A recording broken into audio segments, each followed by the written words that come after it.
Welcome back to the next level, ladies and gentlemen, and we are ready to start our next elimination round here. We do want to take a quick look at some of the standings, though, to recap you guys on what has happened. So let's go ahead and pitch over to those. Of course, Team Scoots has taken a pretty decisive advantage in this entire tournament so far, winning both of the winning both of the Sonic Boom Rise of Lyric challenges.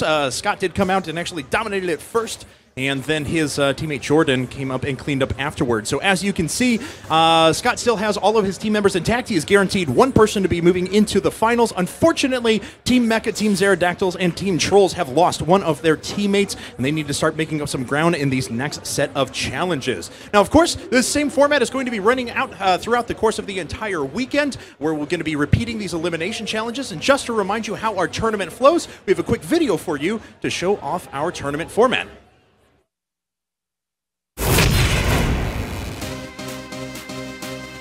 Creating a one-of-a-kind experience for gamers, the next level brings competition for everyone and inspires the motto that anyone can play, compete, and win.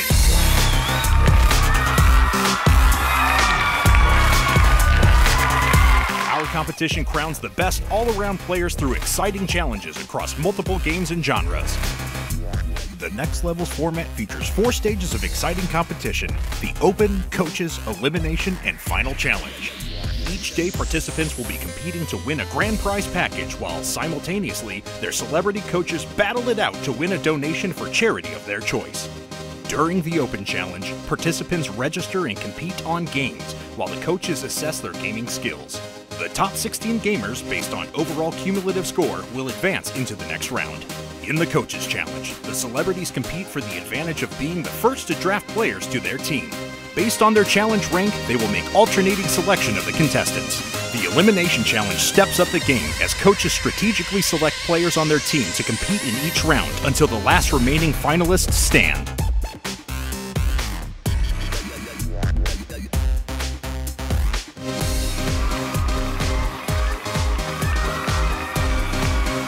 Who's got what it takes to win it all? Find out on the next level.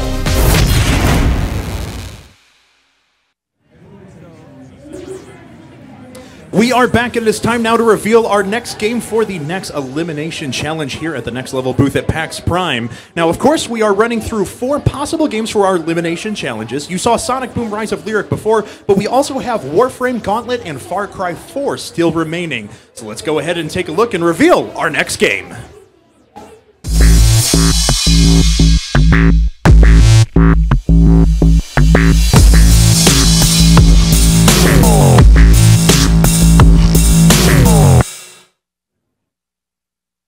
All right, so the game is going to be Gauntlet, and this is something that I am super excited for because, if you guys are like me, you wasted way too many quarters when you were young in Gauntlet machines, and I am happy to report that the new version of Gauntlet is just as addicting and ridiculous as the original. So the challenge is actually going to be our teammates are actually going to go through 3 levels. Now, yes, this is a co-op game, right? But they're going to be competing against each other for the highest score, and that score is actually added up with the amount of gold, kills that they collect, and possibly even a little added bonus so they can pick up a crown, which we'll get to here in just a bit. But to walk you through a bit of Gauntlet and show us what's in store, let's go ahead and take a look at a quick video. Peggy 16.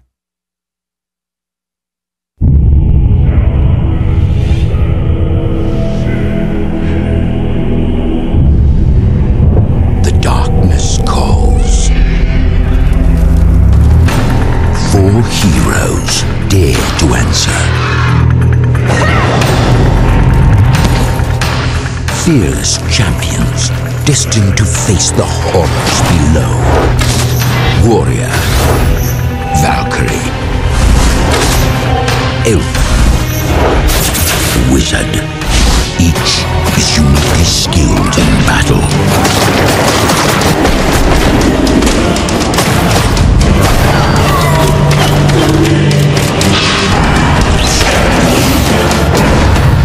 Together they fight.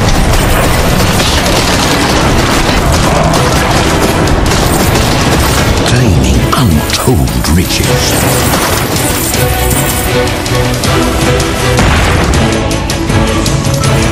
Slaying legions of monsters. The arcade classic, reborn for a new generation of heroes. Invade the darkness.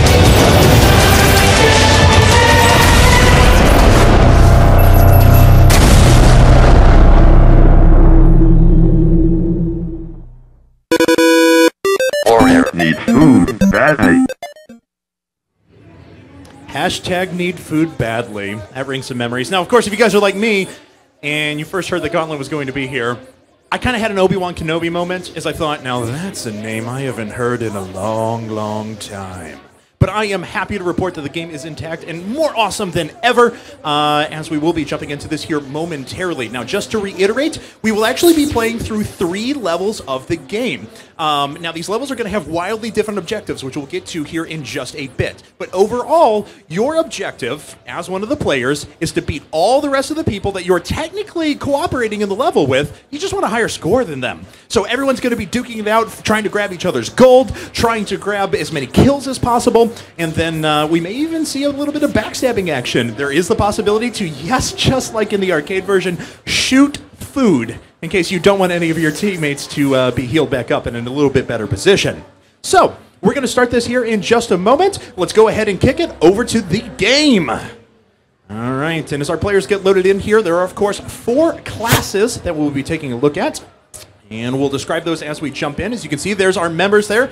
Team Scoots up at the top left, Team Trolls down at the bottom left, Team Aerodactyls in the bottom right, and Team Mecha in the top right. Coach is standing behind them, giving massages where necessary. Hopefully Steve is providing soda. That's all he's good for. At least that's what he said. Anyway, all right, so Scoots currently is undefeated. He has won both the Coaches Challenge and the first Elimination Challenge in style, trying to put up another player here to send him a second member to the finals. Now, of course, as you guys heard in the interviews before, each of these Elimination Challenges, we will have 3 players that actually exit the competition. The person who is in first will move on into the finals, and there is certainly a possibility where someone can actually have 4 members of their team in the finals. They could sweep it if they wanted to. But it looks like we actually have a word from the devs of Gauntlet, so let's go ahead and run to that real quick, and we'll be right back.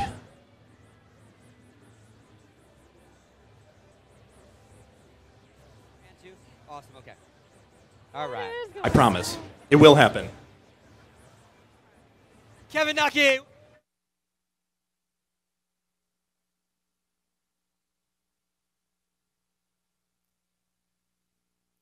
Peggy 16.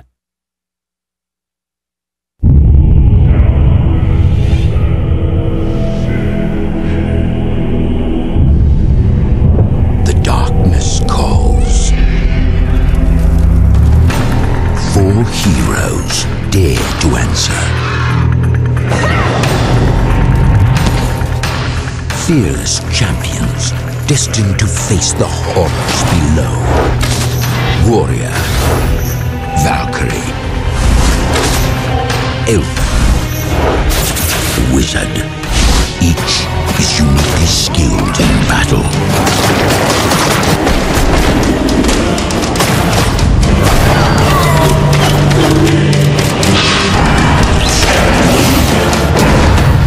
Together they fight.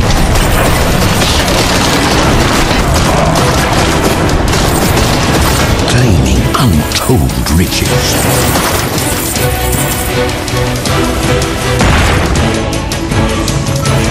Slaying legions of monsters. The arcade classic, reborn for a new generation of heroes. Invade the darkness.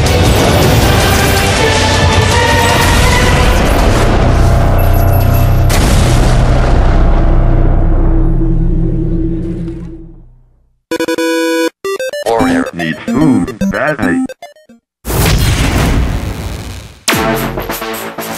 The Penny Arcade Expo, also known as PAX, is a series of gaming festivals created by the authors of the Penny Arcade webcomic, Jerry Holkins and Mike Krahulik. Born of the desire to host a show exclusively for gaming, the first PAX was held in Bellevue, Washington in 2004 and has since become a celebration of gaming culture the world over. Gamers and enthusiasts flock to meet with their friends, partake in concerts, panels, tournaments, cosplay, and more. The next level returns to PAX with a new format, games, and exciting new chances for attendees and audience members to play and win.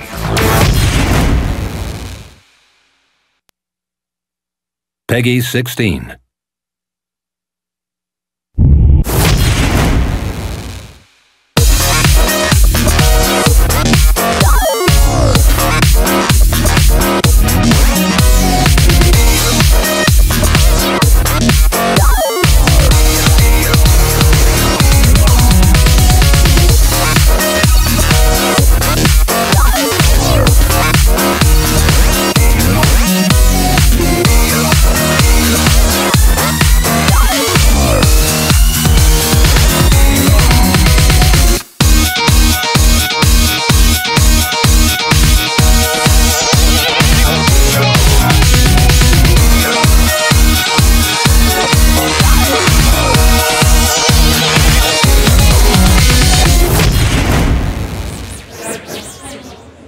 You ready to Welcome back, everyone, to the next level here at PAX Prime, and I am joined by Spike from Warner Brothers. How are you doing today, sir? Really well. Thank you very much, Kevin, for having me up. How's it going so far? I cannot wait for Gauntlet to be played. I've been having so much fun with this game. The day has been great so far, though, so why don't you let us know what you do for Warner Brothers? Sure. So I have the pleasure of managing the community for Gauntlet. As you guys have seen, it's a hack-and-slash adventure game made by Arrowhead, as you all know, of Magica fame. Yeah, and I get to look after all the cool stuff like this. Awesome. So tell me a little bit about what we're going to see today. We know our players are going through a few different levels, but what exactly does that mean? Sure. So, to set the scene a little bit, if I may, the arrogant young sorcerer Morak has come across this ancient tome which tells him about the Gauntlet, and he has unfortunately trapped himself within it, and what he requires is 4 plucky young adventurers to work their way through each labyrinth and puzzle to set him free. And what we're seeing right now is the first 3 levels from the game, which is out on the 23rd of September. Awesome, and we're literally looking forward to that, but these levels are not all the same. There's completely different objectives for each of those, right? That's correct. So the cool thing is, I mean, we're going to throw the guys a little bit, I think, but the first level is completely as expected, scripted, really cool, beautiful. You got to work your way through defeating the spawners, destroying the Denzians of the darkness, and try and get out alive, which is pretty tough. The second level, once you've completed that, you then have to you have to escape death. Death itself is following you, and you cannot go toe-to-toe with death. Ooh. So you've got to run and stay alive. It's procedurally generated. No 2 maps are the same. You just got to escape. And then the third level, probably my favorite, is what we call the challenge level. There, you're in one room. There are 4 spawners, tons of monsters, and once again, you have to get out alive. Wow. Okay, so completely different objectives, and this is not going to be a very sane experience. This is going to be crazy. This is going to be nuts, and I'm really looking forward to it. So now, something about this, though. This is a co-op game, but these players are not going to be playing in a co-op way. So what should these guys be looking out for? What little advantages can they get by trying to smack down their teammates? Yeah, that's a great question. So yes, the game is cooperative. When it comes out on Steam, you can either play with 4 controllers, like the guys are doing here, or you can play with your friends online too, which is cool. But what the guys will be doing is, first of all, in order to survive, you need food. Food is good. But you can shoot the food. Don't shoot the food, Kevin. That's rule number 1. But I need food badly. Yeah, exactly. We all need food badly. So it's really important that you don't shoot the food. But if you want to, make things a little bit interesting, you can always shoot the food when your friend's just about to grab it. There are spike traps as well, which you can also bait your friend into dying on. And the elixir potion bottles, you can shoot those, killing your friend. So there's loads of cool ways to kill your friend. Not that you'd want to do that, right? Well, of course not. They absolutely want to do that. So, all right, guys, we're going to jump into the match here. Our tournament is ready. Let's jump into the game, and Spike and I will take you through the action as it happens. So, as we mentioned before, of course, there are 4 completely distinct, unique classes in this game as well. They're all going to play a little bit differently. Could you let us know a bit about each of those? Sure, absolutely. So the 4 classes are completely different, like you mentioned. First up, we have Thor the Warrior. Thor is big, strong, beefy, like American kind of I don't know, like jock, right? I guess you'd say. I like it. Yeah, yes. exactly. Like you and me, Kevin. We're, you know. He is, you know, he's got this giant axe. His job is basically just get in the front, swing it around as best he can. He's really sort of pure hack and slash. The next character you see on the screen right there is, you know, what we know as the Yellow Wizard, or Merlin is his name. He's actually the most complicated, but also the most fun. He combines different elements into different spells: fire, ice, and lightning. And there's some really cool combos you can pull off with him once you get good, but he's got a very high skill ceiling. Third up, we've got Questor the Elf, who you see there in his green attire and his bow. He's basically, you know, Legolas, or that kind of elven character. He dodges around nimbly, he shoots arrows, he drops bombs. He's awesome. And then finally, we have the Valkyrie, Thyra. She is all business. No fun about her at all. She's got a giant shield. She can block anything that comes her way, and she can also throw that shield, Captain America style, bring it back to her, cutting the heads off everyone around. So she's really good fun as well. Well, there you have it. So as you were mentioning before, the Wizard is a very high skill cap character. I got some chance to play Gauntlet yesterday. I may or may not have stuck around a few extra games just to make sure I got the hang of the Wizard. It's awesome once you start to figure it out.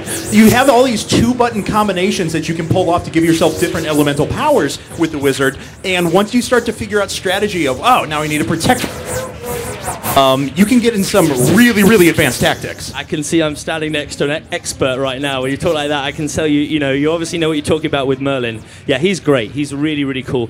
And the other cool thing, we're not going to see it in this session, but when you, in the full game, you can actually get relics, which you upgrade, and they give you new spells and abilities and powers. So it looks like they're ready to roll, right, Kevin? Yes, indeed. So let's go ahead and get things started here. We do know a couple of the players already. We do know that Siren's team is going to be on Merlin the Wizard. We do know that Scoots is going to be on Valkyrie. We'll hear the rest of those in just a second, but we are ready to get the competition started. So let's get it launched, and the game is counting down. 1. We are in the gauntlet. Ooh. So the adventurers need to go through the first door on the left, which is open for them. Once they are through there, the fun shall begin. So describe this first level a little bit to us. As you mentioned before, it's not one of the procedurally generated ones. It's static, it's beautiful, it's there to kind of introduce you to challenges. But what should our players be looking out for here? First thing they should be looking out for is gold. Basically, they're not picking up all the gold. They should be picking up gold. Gold equals points. The Valkyrie's doing a great job right there, picking up that gold. She knows what she's doing, definitely. All right, so Valkyrie grabs some gold there. Now, as you get into this mission, you're obviously going to be fighting many, many, many enemies on screen at once. So you have to kind of bridge this goal of, well, I need to kill more than the other people on my team, but I can't overextend myself and get myself killed. So what are some tips for striking that balance? That's a really good question. So first of all, we see the spawner right there, right? That's basically, you got to take the spawner down as quickly as you can, but you don't want to really, you want to send in the warrior or the Valkyrie to do that. You don't want Merlin or Questa trying to go toe-to-toe with the spawner, because they spawn around it and they'll kill you. The team here, they've just unlocked the door, as you see. That's opened up to more mummies, and Thor doing a great job of collecting all the cash. That's really important.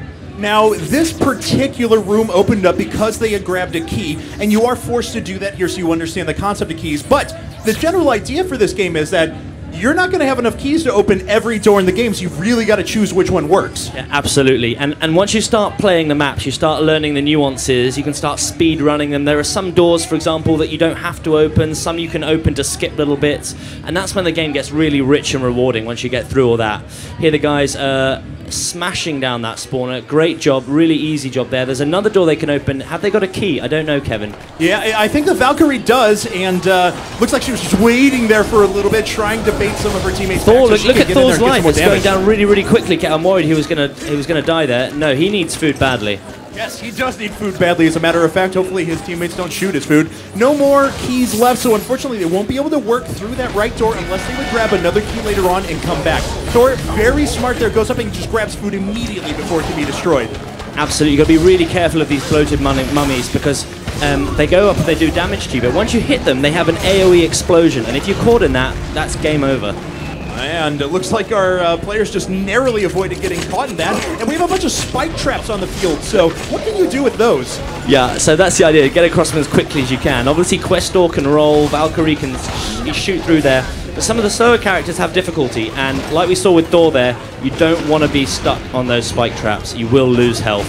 It looks like Thor, our warrior, decided to jump right into the fight once again, jumps on top of the spawner, almost loses all of his health again, and unfortunately for him, there's no food to be had through this section. Thor is going ham. He is really, really working on that. He doesn't care, does he? And did you just see the Valkyrie there actually shot the elf's barrel that she was holding to potentially have it blow up on her? So a little bit of dirty tactics already from our players. Yeah, that's one of my favorite things. When someone's doing the work of carrying the barrel, you can see Thor has actually found a secret door on the left there, which has allowed him to go through, but the rest of the team don't want to join him, it seems. Okay, so our teammates are moving on now. They are going to start moving into the next rooms. Thor is once again very, very low in health, still going ham, and if he can find a way to snag some food here, he actually has given himself a very nice advantage in terms of kills. He's really jumping in there and being the aggressor in these fights. Absolutely, and that's what the guys want to do in this challenge. They want to get the kills, but they also need the gold. So it's finding that mix of doing both and not dying, because once they die, it will affect their score. As you see, we've got 3 spawners up here. They have to deal with them quickly. If they don't deal with them quickly, they're going to get overwhelmed very, very fast. That's right, and interesting tactics here. They weren't actually concentrated on the same spawner, so that actually took their health down very, very far. As you can see, 3 of the 4 members, only Merlin is the exception here, need food badly. As you can see, the elf right there needs to pick something up in just a second. Absolutely. Thor, I'm super worried about. He's going to go down. He's going to go down, I know it. Questor's just come back to life. Thor is looking low. That's right, but hasn't died yet. Unfortunately, if he doesn't run in there and do damage, though, he's going to start losing score to the rest of his teammates. Once again, everyone's getting very low. 1 spawner remaining. Thor is just a sliver away from dying and dropping some gold. Absolutely, they're going to get that last spawner down, deepens it down as quickly as they can. If they can get it down, they'll be fine. They're still last. Questor takes it down, very good. That's going to give him some nice score. Through, the warrior is desperate for food, and he has found it. Oh, and Merlin just gets barely in there and steals that second set of food. Heals himself back up to full, but Thor did pick up a little bit of food there, regenerating health back up to about 40%. They're attacking another spawner, and the Valkyrie just went ham and paid for it. Unfortunately, dying there and having his gold picked up. Absolutely. I guess, Kevin, what do you think? Because, you know, it's every man for himself in a way with a challenge, right? So you know, if they deny their comrades food, they're actually bettering their own campaign in the next level. That's absolutely right. So, and as we see here at the end, that gold, those kills, all of that is going to accumulate and actually create your score at the end. But there are a couple of ways that you can also modify that score, key of which is a crown that everyone is going to be on the lookout for. Absolutely. I don't think we've seen the crown yet, or not. Or no. If we haven't, I have missed it. But yes, there are crowns in here on some certain mummies. And if you pick it up, you wear the crown, you'll get a bonus at the end. But only if you're wearing the crown. If at any time you're hit, it will spill from your clutches, and one of your teammates can pick it up, which will give them the speed boost at the end. So that adds an extra little level of competition as well. And you can imagine there'll be quite a fight for that here at the end. Now this room is going to get a bit difficult here, as we're going to see spawners pop up everywhere. This is going to need to be a really well-coordinated fight. Thor once again running in there and just tanking damage, but just down to a sliver, in danger of falling again. Absolutely. Merlin using her spells really, really well at the moment, keeping that barrier up of lightning while doing deeps at the same time. They can also use these 4 jump pads in the middle to get around the room quite quickly. They have to take down that spawner. If they don't take down the spawners, Kevin, I can't stress enough, they're going to really get overwhelmed and it's not going to get good. And there's the crown. Can you see the crown right there? Yes, I do, and we'll see if anyone goes for it here in just a second. Fortunately, the elf went down. Thor is about to fall once again. 2 spawners are still remaining. The Valkyrie, whoa, dashing the range of that explosion there and staying alive. Absolutely, looking pretty tense right now. Thor super low again, waiting for the recharge on his special ability. The crown has actually just fallen down the middle chasm, so no one will get that. Oh, I'm so sad. I was very proud of the fact that in the practice matches that I was playing yesterday, I did capture the crown every time, and I hold it over the head of every coach here who's playing. That's great. Don't worry, there's a hobbit down there at the bottom who's going to pick that crown up and turn it into his precious. Okay, cool. So they're moving through to the next room. They've got to clear the room before the gate will open. The gate hasn't opened yet, which means they've got to go back a little bit and see what they've missed. Right, and there we go. Okay, so just one more enemy that had to spawn. He goes down. Oh, and he takes Merlin with him. Single enemy that was left. That's so frustrating. Absolutely. That's sort of a life bond there between the two. Disappointed that crown fell. That would have given them a good 200 points. They've got to get, there's a lot of gold here to get. They've got to get that gold. And here's the exit right here. They're right at the exit, so that was the worst time for Thor to die. No kidding, and Thor was trying to be a bit greedy there, run up and steal that stash of gold, but unfortunately pays the price for it. And Thyra's got the crown. Yeah, she's got the crown. Thyra's got the crown. She goes through. And here are the scores. You'll see what I mean. So on gold, Thyra is ahead. On kill, it looks like Thor a bit. And there's the crown bonus perfectly. Congratulations to Thyra. All right, so that is actually Team Scoots taking a win once again. Now, of course, this challenge is not done. We still do have two more floors to go after this, but Scoots is looking pretty... Absolutely, this is quite a cool part in the game. These are the masteries. Just while they're up, I thought I'd mention it. Even if you die, you're still going to increase your character. You're going to get damage resistance. If you drop the crown, you'll get special abilities. So it's quite a cool thing in the game. These masteries make a big difference. All right, well, we'll see them in effect here in just a second. So walk us through again. This is a level where you have to evade death. Exactly how is this going to work? So, right, the guys are just sort of getting into their comfort zone right now, but there you see the lurk of death behind them. You can see him right there. He's moving behind them, that evil menace behind them. They have to stay ahead of death. They also have to kill the monsters, get the food, and try and stay alive. So this is a procedurally generated level, but are there any alternate paths they can take to potentially evade death, or is this just a straight race to get out of his way? It's basically a straight rat run. You got to keep out of his way and don't get waylaid. But obviously the difficulty here is, especially on the next level, they're trying to go for score as well. So they need the gold, they need the kills to put themselves ahead. And it looks like our melee characters are getting up there, being very aggressive. Thor takes some damage again, but lands some early kills. Oh, and look at that. Merlin and the elf were ahead, and they snag all of the gold in the room, and they get away without losing that much health. So this little gambit is going to pay off for them. Absolutely, that's exactly what you got to do. You will note as well that the portcullis only came down when the monsters had died. So you have to kill the monsters. You have to navigate the spike traps, unfortunately for Merlin. Yeah, a very nice bait from our Valkyrie there. It popped right up on Merlin, and he died instantly. The elf is very low in health right now, but has been doing a very effective job at grabbing a huge amount of gold over the course of the entire game. So the elf, despite the fact that he's low in health, needs to play a bit more safe right now. Is not in a bad spot. Absolutely. There's a new mechanic in this room as well. You'll see that that giant mummy there is also carrying the key. So they can't get out of the room with the keys unless they destroy everything in it, which is pretty tough with Death lurking around. Yeah, no kidding. So Death just circling around, trying to pin them in. Looks like they do have a key, I believe. We'll find out. Thor's about to respawn here in just a second. Death has been quite annoying, though, and is knocking on their door. So what are some tactics that they can hopefully employ right now to try and give them an advantage as they're running away from Death? So they've got to keep ahead of Death, and they've got to keep the mummy count down, and they've got to get the keys. So really, if they were working as a pure team, they'd separate. They'd send some after the keys, some to deal with the regular mummies, and keep away from Death. The best characters to kite Death are Questor the Elf and Thyra the Valkyrie, because their movement is really very good. Absolutely. I was using the elf yesterday, and that dual-stick shooter feel is just awesome, to be totally honest. I felt like I could run away from enemies all day and never get destroyed. So a pretty high-skill character there if you can pull it off, but one that's very rewarding to play. Absolutely. So they're nearly through the end here right now. They're doing really well. Death's just behind them. They've got a couple more doors to go. The problem is there are so many monsters now. There's only a little bit of food to share between them. In the back. Okay, well, let's see if the Valkyrie can continue to increase her lead. Throughout this entire game, she's done a nice job of sitting out there, making sure that she's kind of at the head of the pack, but also navigating towards objectives. If you notice, the Valkyrie has been playing very greedy. I'll let my teammates deal with a couple of enemies. I'll go grab all the gold, and I'll clean up all the enemies that are very low. It's worked for her so far. Absolutely, and she needs to capitalize on that. She was ahead on the first map. At the end of the 3 maps, the game will accumulate the 3 scores, and that will determine the winner. So she's got to keep that lead ahead of them, because the more she does, it will be easier for her if she does die or if Death does catch up with her. And Death is literally on their doorstep right now as he advances forward. I like to think of this big pool of Death that was sitting right on top of Merlin as sucking him into another dimension or something like that. A lot of characters are dying very quickly here, though, and I believe that everyone has experienced a death in the course of this game, so things should be pretty even at the moment. Absolutely. Death is certainly causing a bit of a difficulty for these guys here. Another room, another block that's got to be unlocked, and another mummy that you have to get the key from, so very, very tough.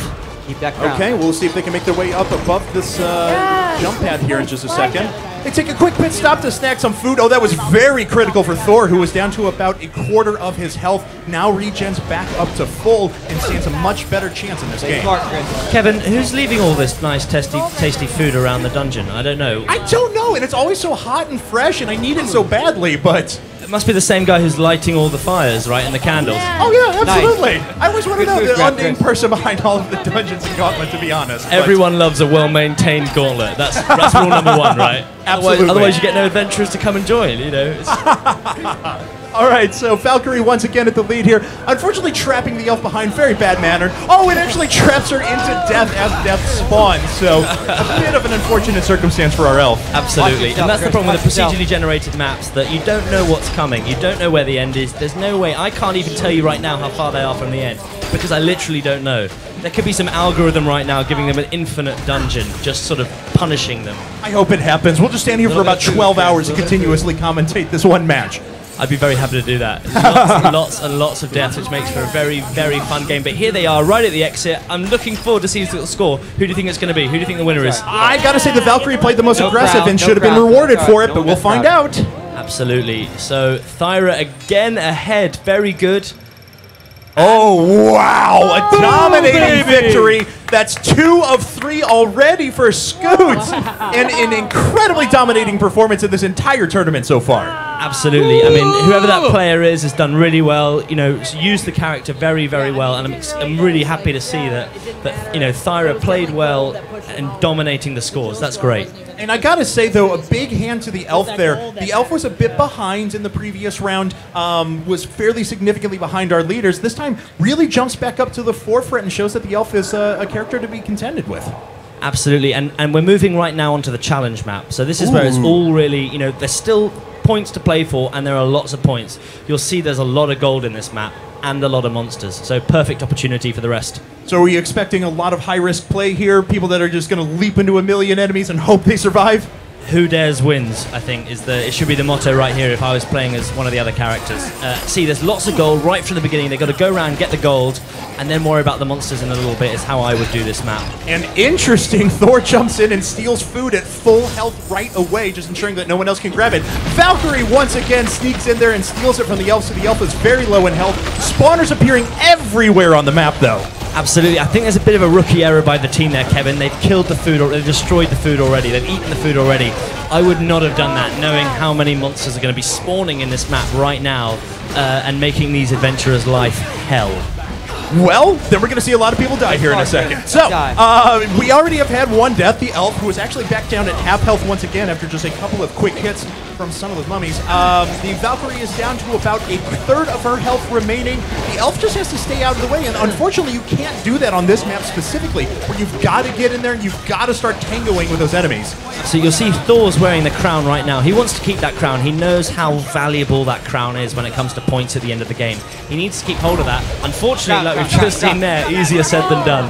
That's right. Once he gets hit, that crown will bounce away. He manages to re-grab it, though. He was very quick there in getting back on it. But unfortunately for him, if he gets hit again, that is going to duck away. Elf dies once again. That's actually 2 deaths in this match so far, and that's going to put her pretty far behind. This is carnage. They have to take down the spawners. I can't stress that enough. The map does not, the game does not slow down spawning monsters. So if you don't take those monsters out, you're going to not be able to move for monsters in that room, unfortunately. And a very smart play from Merlin there was getting trapped off to the side, puts up a shield to protect himself for a little bit, and gets a bit closer to those spawners down in the bottom right-hand corner. Unfortunately for him, though, he just had 2 teammates die, so he couldn't actually assault the spawner. Yep, and there's no tasty food left on the map either. No. There's no food. So, the other cool thing about this is the bloated mummies. We've mentioned those before, but you can use them on your side, because when you trigger them to explode, they'll damage everything around them. That's mummies and spawners too. So tactical use of damaging them. You see where Merlin is right now at the bottom? Ooh. He's just died, unfortunately. Yeah, but they are down to 2 spawners now, so the horde of enemies is slowly going to start making its way down. 3rd spawner falls, and we just have 1 remaining. Absolutely, and here's Thyra's chance now. You know, look at that beautiful shield swing, taking an 80-kill combo right there, 112 points right there for doing all that damage. She's going to take down the last spawner. She is going to pick up the last remaining gold, and then she's going to go. No, there's still a mummy left. There he is, and Questor takes him down. Kill secured. And there it is. They missed the gold. They missed the gold. They missed the gold. Oh, they just ran into the exit. That's going to give a huge advantage to Thor, who has that crown sitting on his head right now. That's going to be an extra 200 points. Is that going to be enough? It looks like it is. The crown has put it through for Thor, which is excellent. However, I don't think it's enough, Kevin. I don't know. I've got to say, Thyra had an incredibly dominating performance in the first 2 rounds here. Yes, a very nice valiant effort from Thor right there at the end, but I don't know if it's going to be enough. Well, we need to see the final score. So if they click through to the next menu, we should be able to see what the final score is. And whoa! There it is, Thyra in first place. Yeah, Scoots, Team Scoots wins 3 out of 3 matches already today with another dominating performance here at Gauntlet. Well, that was exhilarating. I mean, watching that and casting it with you was such a pleasure. What a fantastic, fantastic way to see the game played. Yeah. Likewise, it was a pleasure being up here with you, but this game is obviously going to be coming out very soon, so where can people get their hands on it, and what should they be looking for? Sure. So the game comes out on September 23rd. It's $20. $20, I believe you call it over here, right? I spent at least 10 times that amount in quarters on the original arcade version, so that's a bargain to me. Yeah, no quarters, no free-to-play shenanigans. It's $20. It's on the 23rd. You can also, if you buy a 4-pack, if you've got 4 friends, get it for the price of 3 as well, which is pretty cool. And if you pre-order now, there's loads of in-game exclusive bonuses as well that you can get your hands on. It's on Steam, it's on PC exclusively, and you can play on controller or with your friends. So there's really no excuse not to, right? Well, there you have it, and you saw how much fun it was up on the screen as well. It was a pleasure to cast, it was a pleasure to watch. Congratulations to Scoots once again for taking the event. So guys, we are going to run to a quick break, and once we get back, we're going to recap the tournament and start moving into our next elimination challenge. Don't go anywhere. Peggy 16.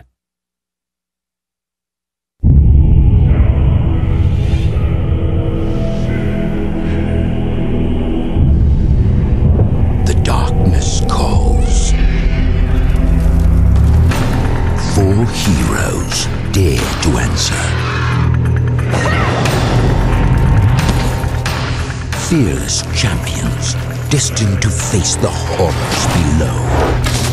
Warrior, Valkyrie, Elf, Wizard. Each is uniquely skilled in battle.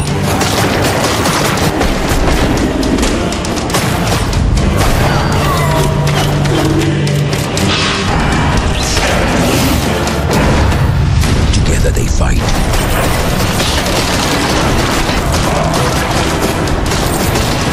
Claiming untold riches.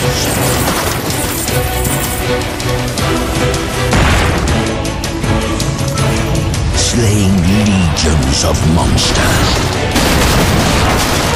The arcade classic, reborn for a new generation of heroes. Invade the darkness.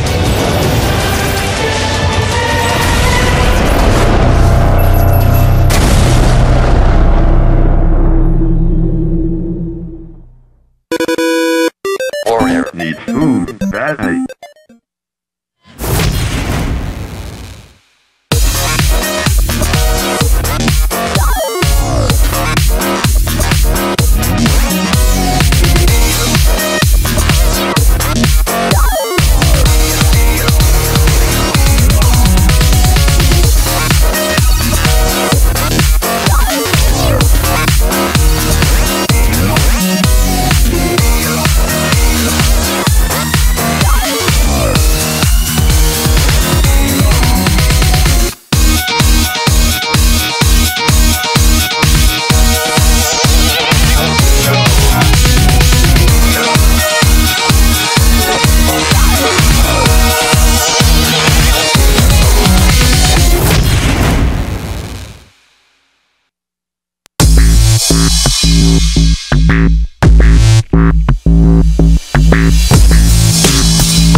name is Leopold, and I'm going to get my gold back.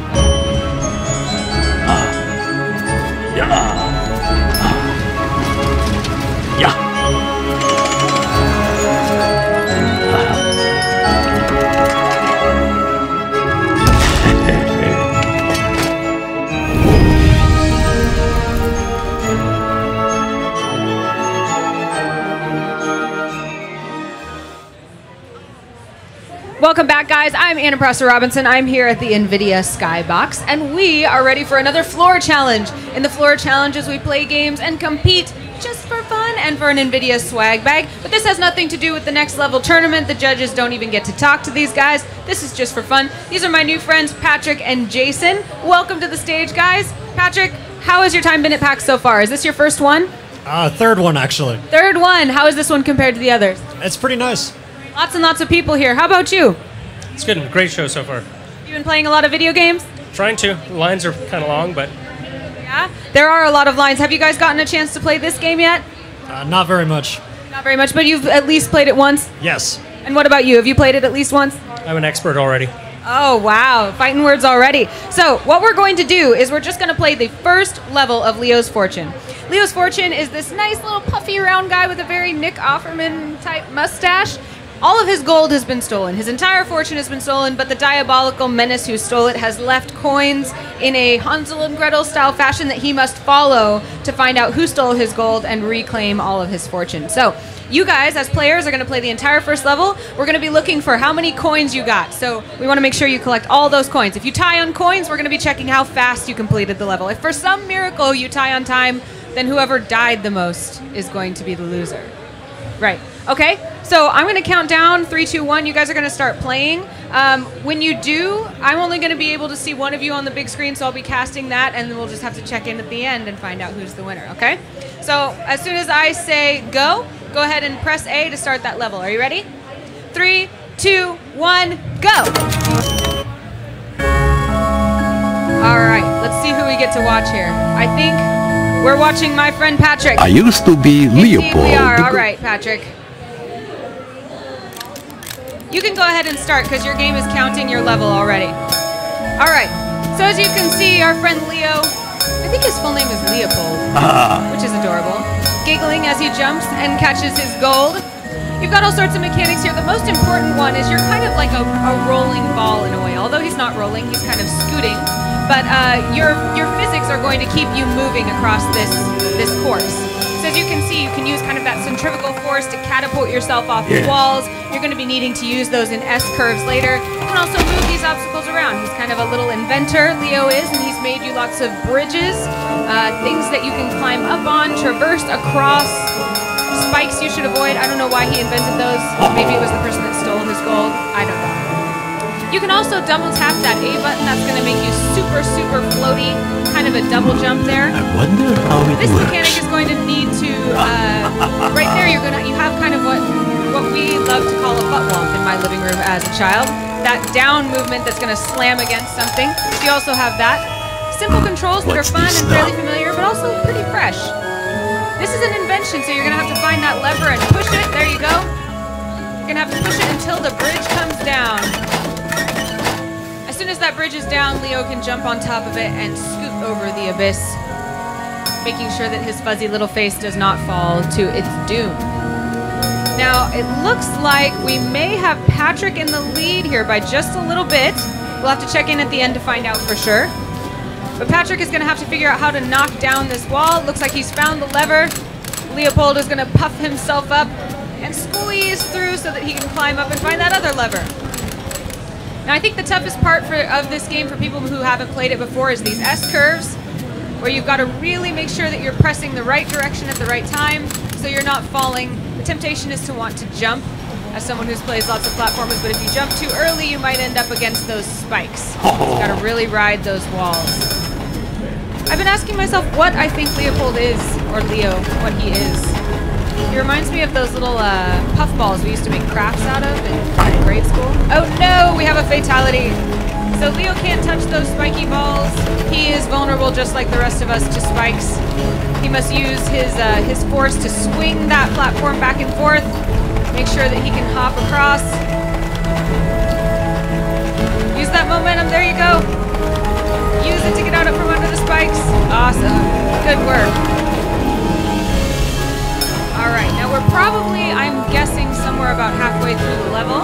Lots of mechanics to learn here. Now, you don't want to fall down where there's that skull that says it's your doom. You got to figure out how to make that go down without you. There you go. Found that boulder. Cute little nudges with his mustache, and Leo's going to push that right onto there. Going to bring you down your ledge. Oh, no, and you've fallen into the abyss of doom.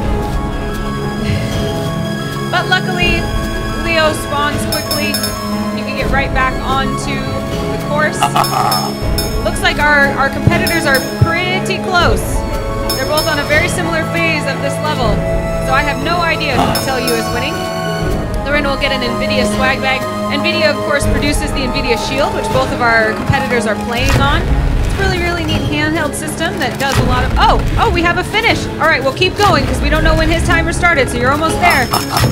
It's going to be close. All right, let's look at coins. It looks like... Oh, Jason, you have collected all of the coins, and you've just missed 2, Patrick. Unfortunately, Jason, you are the winner. Thank you so much, Patrick. I'll take that from you. And Jason, I'm going to chat with you for just a second. What did you think of the game? I really enjoyed it, actually. Yeah. What did you like about it? Just really clever. The controls feel really nice and smooth. Yeah, I enjoyed playing with the Shield, the kind of the joystick and the buttons, as opposed to a lot of the tap games that we have out there. Those are fun too, but how did you like playing on controls that felt like an actual game controller? I've actually never played on this controller before. It's really nice. Yeah, you enjoyed it? Yeah. Well, what are you off to do next here at PAX? Look at more games. Yeah, do you have any in particular that you're looking for? I think I'm going to head over to the indie area and check out some of those. Very, very cool. Well, enjoy your time at PAX. Thank you so much. Here's your NVIDIA swag bag. Be sure to tell them hello if you see them. Thanks so much. Have a great time. Guys, we're going to be back to more competition with the next level right after this.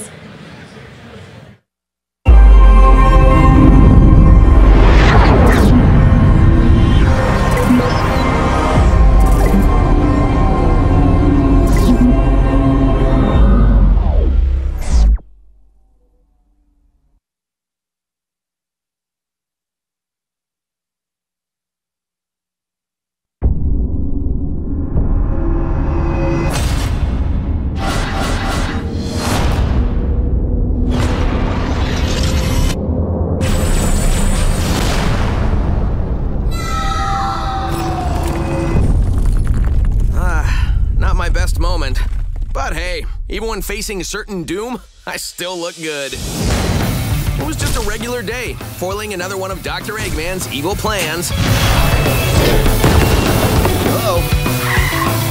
The next thing I know, we're on the steps of some really old and smelly tomb. Then, old Snake Breath here gets out, which really put a damper on my weekend plans.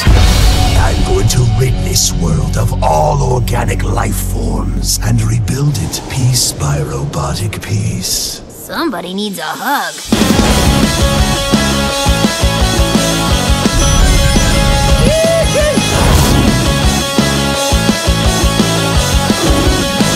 Cliff! Thank goodness we found you! I didn't know I was missing.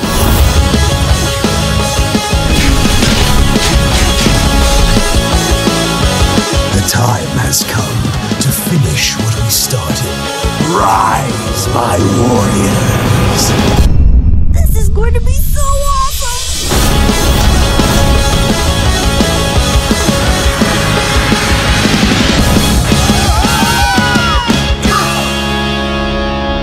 Finally!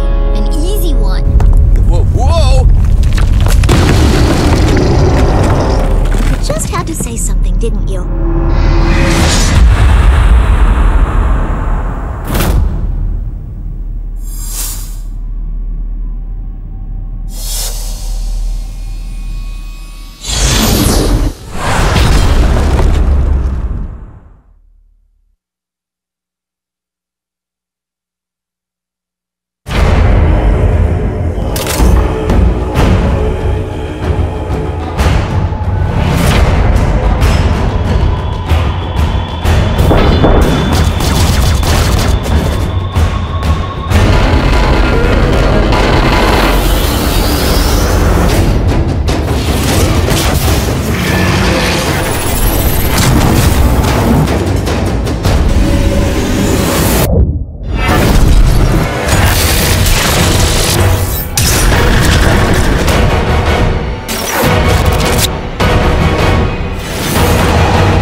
next level is really cool. It's something that you can engage in and play against other people, like of your skill level. I've never seen such a diverse group of games put together in one tournament. You don't have to be great at everything to still be the one who wins. What is the next level? Tell people at home what the next level is. Oh, the next level is the ultimate gaming experience for anybody who's a casual gamer and just loves to play all types of video games. It's great to have competition around with just casual gamers, and it gives them the experience that pro players get, and I think it's an awesome thing. We have 3 incredible games in our qualifying round. That's Mighty Quest for Epic Loot, Just Dance 2014, and of course, Assassin's Creed Black Flag. We're gonna have all different types of people here playing. Right. I mean, anybody, all ages, all different types of gamers, and they'll get one-on-one training with some of the developers to go through that with them. If you guys are stuck at home, I feel sorry for you, but it's okay, because we actually do online competitions as well. Every day is a brand new final game. We don't know what it is yet. We find out just as soon as you do.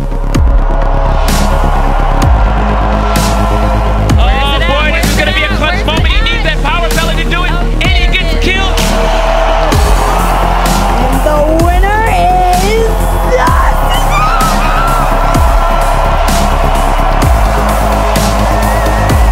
This is your champions for today, and this is the next level.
What is up, everyone, and welcome back to the next level here at PAX Prime 2014. We are about ready to move into our next set of elimination challenges, but first, we want to take a quick look and recap at what has happened so far, and to be honest, it's been a very one-sided affair thus far. Let's take a look at those standings, actually, and as we can see, Sir Scoots, Team Scoots is way in the lead right now. He has won all 3 challenges today, 1 coach's challenge and both of the elimination challenges, which means 2 of the 4 players in the finals tonight will actually come from Team Scoots. Team Mecha, Team Pterodactyls, and Team Trolls are competing for the last couple of spots there in the finals, and we still have 2 shooting games actually that are left to be run today, Far Cry 4 and Warframe. However, though, we do have a couple more elimination challenges, and to remind you guys on the format of the event, we're going to run to a quick video, and we'll be right back after that.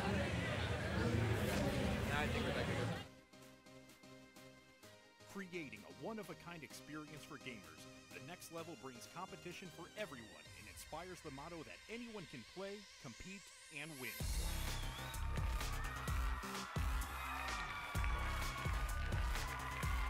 Competition crowns the best all-around players through exciting challenges across multiple games and genres.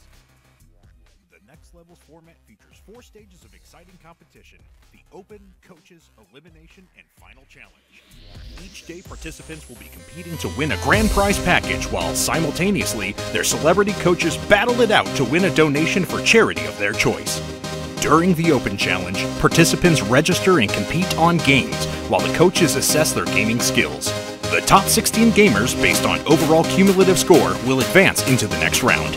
In the Coaches Challenge, the celebrities compete for the advantage of being the first to draft players to their team. Based on their challenge rank, they will make alternating selection of the contestants. The Elimination Challenge steps up the game as coaches strategically select players on their team to compete in each round until the last remaining finalists stand.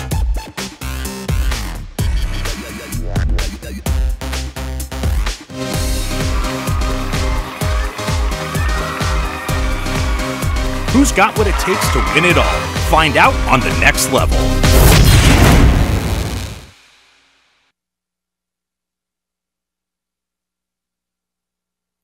To reveal our next game, we are back, and it's time now to reveal the next game of the next Elimination Challenge. So, without further ado, our next game is...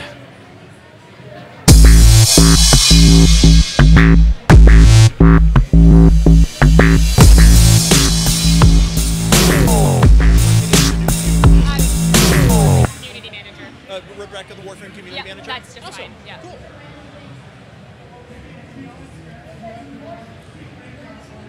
Uh-oh. Rated M for mature. Oh god, no!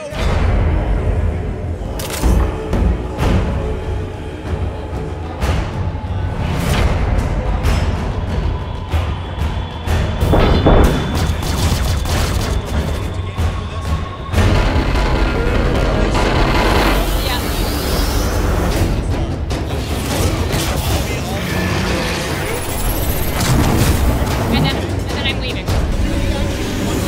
Some of it up.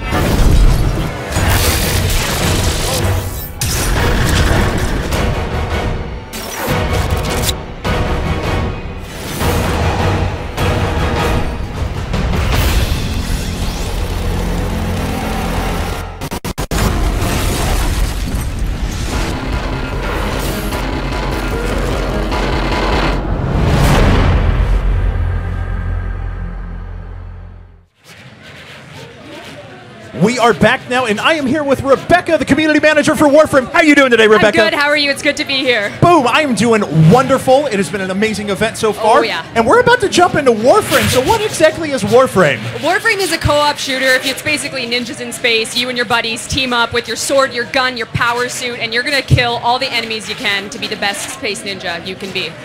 Anything that you can be the best space ninja you can be just immediately draws me into the game. I'm sold. I'm done. Done.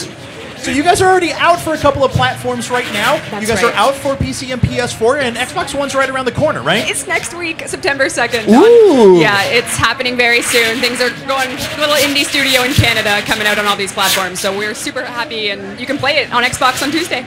Awesome, very cool. So look for it then. You guys can download it on Tuesday. Now, what exactly are our competitors going to be playing today? All right, well, today they're playing a defense mission, which is essentially hordes of enemies come and you are defending that one objective. And everyone playing today is Rhino, our tank class. You saw him in the trailer. He's that big dude with his axe and his hammer. Sweet. Yes, and what they're doing is they're going to see who can get the most kills in the 10 or the 5 waves that they're playing. So defend that objective, shoot those enemies, whoever kills most.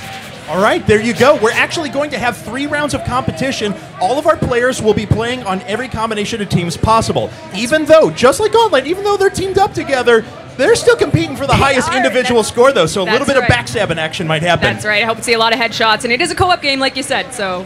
Sweet. Yes. Well, we are super pumped, and we are ready to get started. So, guys, let's go ahead and launch into the game right now. And, of course, our players will get set. You'll see a little bit of action there as they start to run up to the defense points that they are going to capture. Now, they are going to face 5 waves of increasing difficulty as well, correct? You got it. All right. So what sort of tips and tricks will these guys be able to use to help them through this mission? All right. Well, you all Rhino, so you guys... use that #2 power iron skin to keep yourself immune from damage, and don't leave that pod because they will sneak up and shoot it. So you need to be there, shoot them in the head.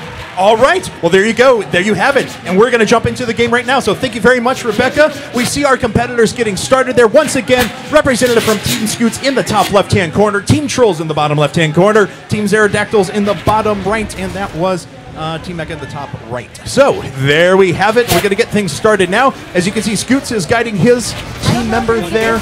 So we are playing 2 at a time on a team. And you see team in there is in quotes. So our players will actually advance up to the front, work cooperatively to defeat the 5 waves, but they are competing individually for score here. This is actually just by kills. So the highest number of kills at the end of 3 matches for one individual player will send them into the finals. Now, if you guys don't know, Scoots has already won 2 of these in a row. And he's pretty good at shooters. That's kind of his thing. And we're playing a PC shooter right now, so you've got to imagine that he's got some tips in store for his teammate there. And a very nice job by his teammate, as a matter of fact, to snag a couple of early kills. Now, the objective here is that they are trying to defend that object there in the middle that you see. The enemies, the Grenier that will come up, will not just attack the players, but their primary objective is actually to attack that device. The device's health is in the top left-hand corner of the game screen there, as you can see. Once that actually falls to 0, you are eliminated, and the rounds will be over. Now, of course, you will still retain as many kills as you got during that particular match, but you may be at a bit of disadvantage if the other teams can actually take out the waves. So here we are, taking a look there at Team Mecha's combatant as he runs up there. Now, as Rebecca was mentioning, in the lower right-hand corner of the game screen, you can see a little progress bar there. That is the amount of energy that you actually collect over the course of the game. Continue to collect energy, and you will eventually unlock those powers that you see down at the bottom right. Now, as these competitors are playing the Rhino, as Rebecca mentioned, you really want to use that second ability, which is called Iron Skin. That's going to really beef you up and put it, as she described, put your character into God mode. And you'll be able to advance out there and start taking out large groups of enemies. Now, I was playing this yesterday as well. I did it solo, but I was able to successfully make it through the 5 waves. Large part by using melee, which is actually something you'll see here. This game is very parkour, kind of movement-based, run up, duck around walls, and try and get to your opponents and just melee them right in the face. But also, using that last power that you have at your disposal. That 4th power takes the most energy to be able to activate, but once you do, you punch the ground underneath you and send a huge shockwave out and destroys all enemies around you. It takes a lot of energy, but it's very effective. Now, their first energy ability that they have actually allows them to sprint forward and take out any enemies that are in the way. So, a lot of very cool stuff that they can pull off if they utilize those spells efficiently. And that's something you're going to have to do, because as you're maximizing kills, and as these subsequent rounds go on, there's more and more enemies to try and go after. So you really want to wait for the optimal time to use those big ultimate energy powers and kill a lot of enemies at the same time. All right, so as you can see, Team Scoots in the upper left-hand corner, Team Trolls in the upper right-hand corner, Team Pterodactyls down in the bottom left, Team Mecha down in the bottom right. And look at that! Team Pterodactyls getting in there with some melee. I love this. He is playing ham right now and just running after the Grenier. And to be honest, I think you have to do that. When I was playing this yesterday, I noticed that your character had a lot of health, a pretty extreme amount of health. So in my mind at least, the optimal tactic is to get out there and just try and jump in as much as possible into the middle of enemies. Now, you will run low on ammo, so you do have to be good about which guns you're using and ensure that you're using melee attacks so you don't just run low on all of your ammo. And it looks like our teams are already through a few waves here. Straight ahead, yep. And in between each set, we are actually going to take just a few seconds to get things reset, and we'll update with a leaderboard of the current kills. As we mentioned before, Team Scoots has actually taken 2 of 2 elimination challenges so far. They're trying to make it a perfect 3 right now on the PC shooter Warframe. You can imagine that everyone else from Team Trolls, Team Pterodactyl, and Team Mecha is coming back to try and take these guys down. All right. Now, as we mentioned before, there are actually going to be 3 rounds.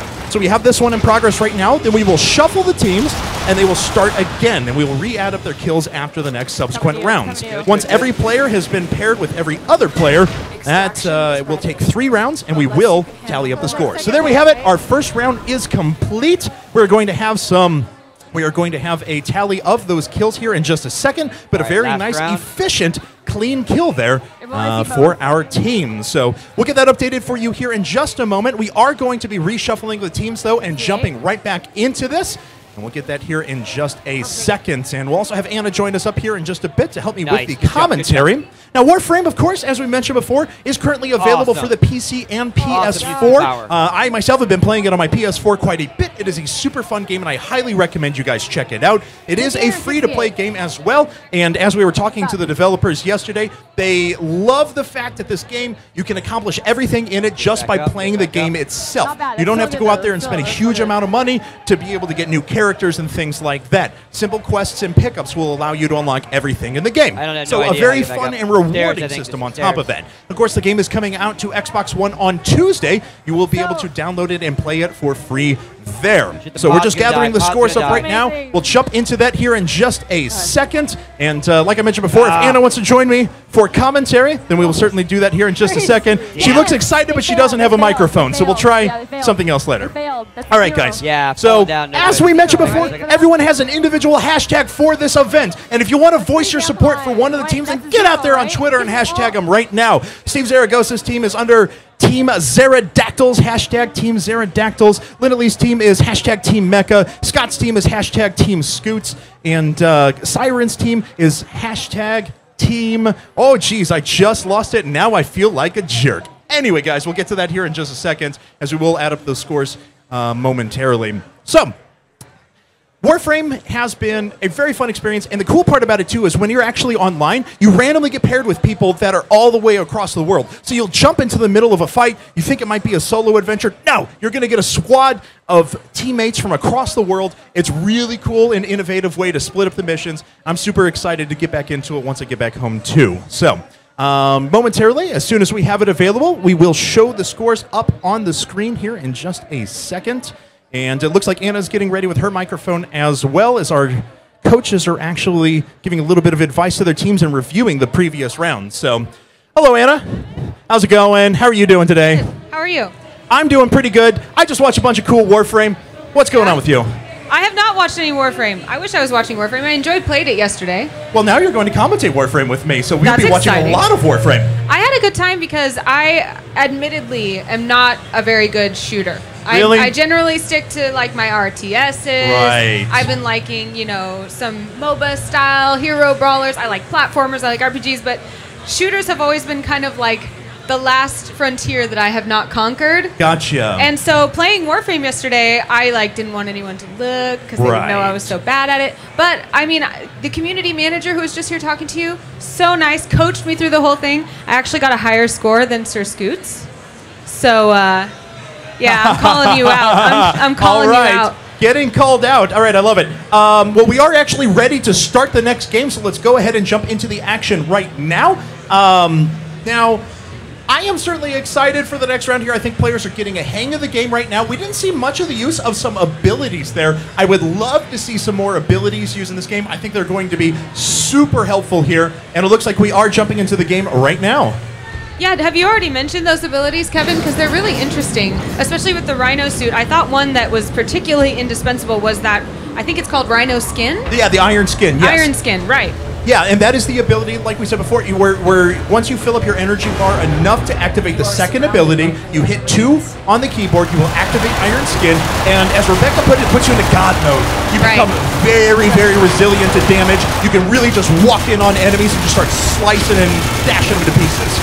Absolutely. Now, you mentioned before that you said you weren't very good at shooters. I like to pretend I'm good at shooters, but in all actuality, I'm quite bad at them. I love to play them. I love to play Warframe, but I'm definitely not the highest skilled competitor. And Warframe is a game that you're pretty familiar with, right? You own it at home? That is correct, yeah. I play it pretty frequently on my PS4. It is a super fun game, and I love the fact that you can get paired with people from all across the world just by jumping into missions. Absolutely. I love that community aspect of every game. And as we can see, we do have a live update of the scores. And Linda's team, Team Mecha, is out to a dominating lead right now, as she has 85 kills right there. Now, that was from the previous round. We will update those as every match continues, so you can see the cumulative score. But a huge advantage right now. Team Scoots actually in last. Wow, really? And he has won the 2 previous challenges, so that is a big flip. Of course, he would say, well, you've got to let some other people win at some point. Right, obviously. Right. So I know that with this particular map, the challenge is that you need to be defending your, I think it's a cryopod, your pod in the middle. The most important thing is to make sure that that does not get killed and that you're killing all of the enemies who are coming at you from all sides. That's right. If that pod were actually to be destroyed, that would end the mission, that would end the waves. You can't pick up any more kills after that. I've got to say, though, I'm super happy that it's Team Pterodactyls and Team Mecha that are actually leading this up to this point so far, just due to the fact that I know that they've had some struggles in some of their earlier performances, and this will be a big boost for their team. It looks like Team Pterodactyls generally taking the approach of entering each of those hallways that are outside, kind of the prongs of the wheel, as opposed to staying in the middle and kind of using either your pod for cover or just circling and trying to shoot enemies as they actually arrive at the center. Right, and that's not a bad idea because occasionally when you're on those outer spokes, you can actually kind of look down the stairways that lead into those sections, and you'll suddenly see like 5 or 6 enemies that'll spawn, and you have a chance to take all of them out before anyone else can even touch them. Ah, before they can even get close. Right. So, looks like we do have our member from Team Mecha right there. And he is in the lead, as we mentioned before. Scored 85 kills in the first round. That is almost 2.5 times the amount that Skurscoot's team member got. Look at that look of intensity. He is not messing around. No, not at all. And I love the parkour action just so I can yell parkour every once in a while. This game really is built on that. Oh, sick move right there. This guy has played Warframe before, I have to say. He just used his charge ability to run up and just instantly kill 2 Grineer soldiers there. So great map movement, great awareness. I think we have a seasoned Warframe player in the house. I really love that about Warframe, that you've got almost the kind of, you know, Diablo or MOBA style abilities that you can hit to give you that extra boost if you're just under duress and you don't know what to do next. My favorite, of course, is that ultimate that goes out in all directions, just kills all the enemies around you. You can build up enough energy to kick that one. Yeah, and the loot system is really cool in this game too. As you've noticed, all enemies are dropping these little globes or pickups, and those are a number of things. Some of them, energy to help build that bar in the bottom right-hand corner and activate those abilities. Some of them are ammo. Some of them are crafting components that you can use in the game to build yourself better weapons and armor. And sometimes you'll even find in-game upgrades directly on the ground. You can pick them up and it gives you a boost through the rest of the round. We all love loot, let me tell you. All right. Oh, did I see a little melee action there? Yeah! Another very cool feature, you can hit that quick melee button to give yourself a slice with that katana. Is it a katana? All right, well, I want to see him. I need to see someone just like, if they think they're too far behind, I just want to see him parkour over the entire map and just like start running to each of these spawn points and knocking them out one after another. A very, very good move here by Siren's team. As we mentioned before, you see those spokes out there, and occasionally you can catch 5 or 6 guys before they even start making their way into the middle. I see that they are using the pistol here as opposed to the rifle. Whether that's because they ran out of rifle ammunition or because they're choosing the pistol. I know the pistol can be a little bit more accurate, but of course takes more time to get each shot off individually. It is, but it is very high damage as well. So if you're able to land a pistol shot and it's not just in the foot or something like that, it's probably going to be a kill. So it's very effective if you have that sort of control. And as you saw right there, the pink player did use that ultimate ability and actually knocked out about 7 enemies around him. Right. That was one of the biggest items I got in coaching yesterday was, you know, when you're ready, wait in the middle until they close in on you and then just stamp that ability out and take down an entire wave. Absolutely. So Team Trolls there with a big move at the end to try and sneak up some kills. We'll see if that's going to be enough. Looks like our competitors are all finished. We're going to shuffle up the teams and we're going to play one more round here in a second. I'm really excited to watch. I love, like you said, kind of the community aspect of this game. I can bring my friends in and as we were being explained, people can help kind of taxi me to different objectives. They can help give me cover as I'm trying to beat, you know, a certain round of enemies, things like that. And I personally, that's one of the things I love most about gaming is gaming with my friends. Absolutely, and the game offers a lot of customization. Once you find that core group of friends that you really want to play with, you can cooperatively start to upgrade things that benefit everyone that's in your group. There's a lot of really cool late game options too to craft your own materials and help each other out that way too. So yeah, I have to agree with you. It was so fun for me the first time I played it. I was going through the tutorial and I'm like, okay, starting to get a hang of things. This is pretty fun. and it gets me into this level, and boom, 3 people are there next to me, and I'm still in the tutorial, and I'm like, okay, that's just my AI friends, no big deal, we'll go kill some things. No, they were real-life players playing the tutorial as well. So right from the very beginning, you're integrated into this cool, almost MMO sort of space. Very cool, and that free-to-play model allows you to not only find and loot and bring upgrades, but also to purchase things like cosmetics and stuff like that, which is really fun for those of us who get into the gaming experience to have those special customizable options. We were talking about hot pink rhino suits yesterday and things like that. So that's something that I'm always excited to look for.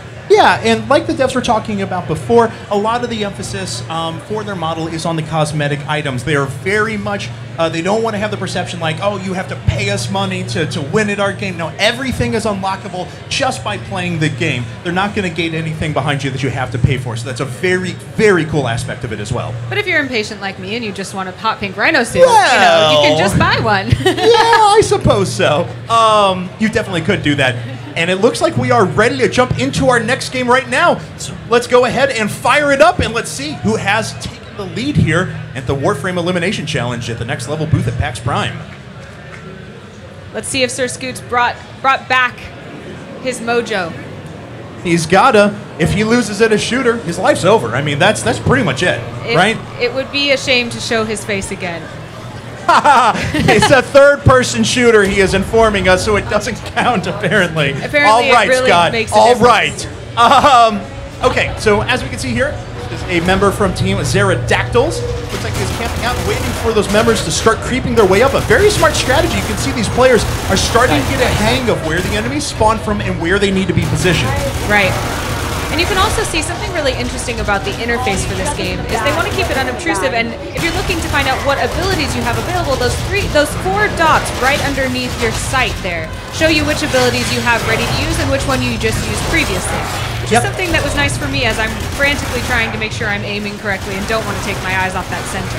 And I've got to say, there has been a major shakeup in the standings here. Team Trolls was actually in 3rd place. They picked up over 100 kills last match. Wow. Over 100 kills for Team Trolls there, and they are now back in the lead with a cumulative score of 163. Crystal is looking pretty proud, throwing up the 1st place finger over there. Yes. But followed very, very closely by Team Mecha with that score of 142. That's absolutely right, and still a respectable 60 kills in the last game, but that doesn't touch that 108 kills that we saw from Team Trolls. They must have found a strategy that's really working, so it's worth looking at Team Trolls and seeing what it is they're doing. Look at that! Perfect positioning from Team Trolls right there. The pink warrior, the pink rhino actually jumped out and snagged like 10 kills just for free. Very well done. Great awareness here by Team Trolls. Intelligently using that cover that's available. Yeah. So instead of standing out in the middle, waiting for people to come, not leaving the middle necessarily, but using the cover that's at the beginning of each of those spokes. And if I'm reading this the right way, I actually think that Team Trolls and Team Mecha are playing on the same side right now. So that means that Team Mecha needs to win this particular map by over 21 kills in order to secure a victory. Wow, the meta game emerges. There you have it. I keep waiting for someone to just walk over and kick the other player right now. Like, I'm waiting for these physical acts of violence. We haven't seen them yet, so. Yeah, we've got some pretty good sportsmanship. I think most of the trash talk is verbal, not physical. Yes, that is absolutely right. It only gets physical in a couple of days. As we'll have people probably fighting each other in the streets. So, as we can see, Scoots is coaching his team member right there. He snags his way out and unfortunately hasn't been able to find too many kills yet. He's been sticking around the pod, while the player that's actually on his team right now has been a bit more active and running around on those ledges and spokes that you were talking about before. And I think it's benefited him to have that mobility. What do you think of that strategy, leaving one person behind to defend and one heading out kind of looking for the kills?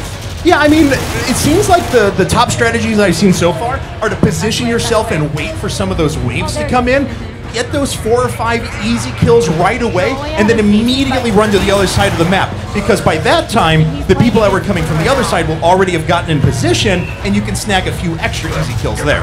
Makes sense. And it looks like actually they just had 1 kill left, because you can see that red mini map. Right. Looks like they finally cleared that last one and are moving on to the next wave. Yeah, so the minimap is really intuitive and cool here. It's not going to tell you when there's 30 people coming because, well, that'd be a bit of cheating. You can just see where they're at and blast them all before they come. However, if you're having a little bit of difficulty, you can't find that last guy on the map before the wave is cleared. It will pop up an indication after a while to let you know where they're at. And these guys are not unintelligent spawning minions. They're hiding behind cover. They're keeping away from you. I was surprised to find my last one kind of huddled behind and hiding in an area I hadn't even looked in before. So that's kind of fun. You know, you don't feel like you're just playing a computer. You feel like you're playing a more intelligent opponent. Yeah, no, the AI has been very smart in this game so far. And you're right, it makes for a more engaging experience because it feels like you're playing against other players, not necessarily just little AI opponents. Seeing Team Zerodactyls make use of that melee again, I love the way that looks. Oh, yeah. It's honestly, it's the most fun for me. Like, yeah, the guns are cool. Yeah, even the powers are cool. They're really awesome. They have huge effects and they can do tons of kills. There's nothing more satisfying than parkouring up a wall and just slashing your enemy down. I got so close to you, you stand no chance. All right, so our waves are just finishing up. It looks like Team Mecha, Team Trolls finished up. We're just waiting on Team Scoots, Team Zerodactyls right now. And Team Zerodactyls is snagging quite a few kills. I've actually watched the player is very active on the map right now, and they're only behind by 26 kills. So if he can grab a big advantage here, it may sneak him back into this match. Yeah, we see a pretty close score for all Team Trolls, Team Mecha, and Team Zerodactyls. Not much would be necessary to kind of close those gaps. Although we see Team Scoots kind of lagging behind right now. What do you think it's going to take for him to really close that gap? You know, I honestly think the biggest thing that's going to close the gap is what happened on the other side. I know that sounds really weird, but the other team had the #1 and #2 players in the game. You got to think that they're going to battle themselves to almost a draw. So if that's the case, that's what you need to be able to close that gap. Just do better than the person on your team. I see. All right. All right. Like we're going to get the count here pretty soon. What were some of the most magical moments of that match that you remember, Kevin? Oh, I have got to admit, I was pretty floored by the performance of Team Trolls. Like, it was crazy the way that they were using the map, the way that they were running around. Like, I thought, wow, we have the #1 and #2 players against each other right now. This is going to be super close. But it really did look like a Team Trolls member came out super strong, dominated the map, took forcibly the control points so that way his teammate couldn't actually come up and do anything. So very smart play. Team Trolls being led by Crystal, she said that shooters are really her forte. So she's pitting herself against Scoots and saying, you know what, you may have experience in these first-person esports shooters, but I've also been playing shooters for quite some time. And not only have I been playing, but I've been a coach. So I could foresee that Crystal's been really, really making sure to know the strategies and coach her player to make sure that her coaching skills are really shown off. Yeah, I mean, they definitely showed there, I have to say. So, you know, I've got to say, though, I was really impressed by Team Zerodactyl's performance, and especially the last map. There was not just really good movement around the map, but there was also a lot of stealing of kills, I noticed. As soon as their Scoots' teammate would get in position, you'd see Team Zerodactyl swoop in. That sounds awesome, by the way, a Zerodactyl swooping. Swoop. Yeah, well done. We better see one of those. Thank you, Steve. I appreciate it. So the Zerodactyl swooped in and stole all the kills. Right. Yeah. Steve, you're going to have to make a Zerodactyl sound for us later because mine was lacking. Yes. There we go. There we go. Yeah, we're going to get that on camera in a bit. All right, folks. So we are actually tabulating the scores right now. Just to recap for you folks, though, Warframe is out right now for PC and PS4. It is coming to the Xbox One on Tuesday, and you will be able to download it then. So if you like what you see, I certainly have a bunch of fun playing it. Join us online and download it on Tuesday for the Xbox One. I really appreciate that it's available on all of those platforms because I think shooters for me on PC are a lot more intuitive just because that's where I spent most of my time. But I know a lot of people really prefer to play on console, so being available in both ways and being able to say, hey, I play on PC, you play on console, we still have something to talk about is a really nice change. Oh, jeez. And you know what? What? We have a winner. Ooh, who is it? And our winner is Team Trolls! Yeah! Yes. Team Trolls comes out in the lead. Congratulations to them. Right well done, Crystal. Thank you. And you know, it's going to be a game after my heart. I love PC shooters, so thank you for winning. Thank you for beating your friend. We used to game together back in the day on Shoot Mania, so it's kind of cool to be out here and do this, you know, play games in real life, not just behind our computer screens. So we are going to be winning today in our final. I know you don't have a microphone, but I'm just going to do all the talking for you. What made you win? What do you think? There was kind of a pattern. Kind of a pattern. Okay. Okay. So once I figured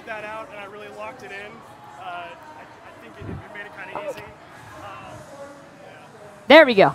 Oh, now there's a mic. Wonderful. So yeah, I got Start the over. pattern. Okay. So there was a pattern of how the troops spawn, and kind of once you figure that out, it makes it, I wouldn't say easy, but you can kind of, you know, get a higher score by just spamming one area. Yeah. But what scared me is the red team, he started getting that pattern too. At the end. He got it at the end, but it's okay, because as long as you beat Casey, we were good, and we got blue team out of it. They did not take 3, so we are good. So we're going to take it back to Anna and Kevin. Thank you, guys. We won. All right, folks, we are back here, and I did want to mention that 249 cumulative kills for Team Trolls there. Team Xerodactyl did come back strong with 227, landing in second place. That's incredible. Very close. Yeah, incredibly close. So, folks, we are going to run to a quick commercial break, and when we get back, we are going to have another Leo's Floor Challenge, and we'll be back into our 4th and final elimination challenge right after that.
Best moment.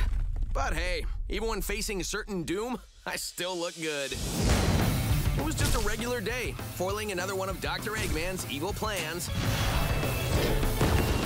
Uh-oh. The next thing I know, we're on the steps of some really old and smelly tomb. Then, old Snake Breath here gets out, which really put a damper on my weekend plans. I'm going to rid this world of all organic life forms and rebuild it piece by robotic piece. Somebody needs a hug.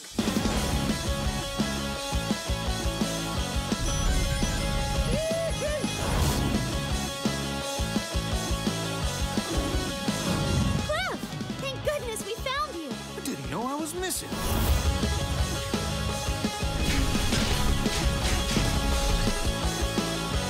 The time has come to finish what we started. Rise, my warriors! This is going to be so awesome!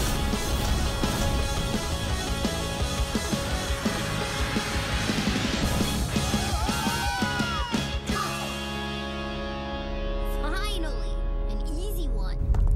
Whoa! You just had to say something, didn't you?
think the next level is really cool. It's something that you can engage in and play against other people, like of your skill level. I've never seen such a diverse group of games put together in one tournament. You don't have to be great at everything to still be the one who wins.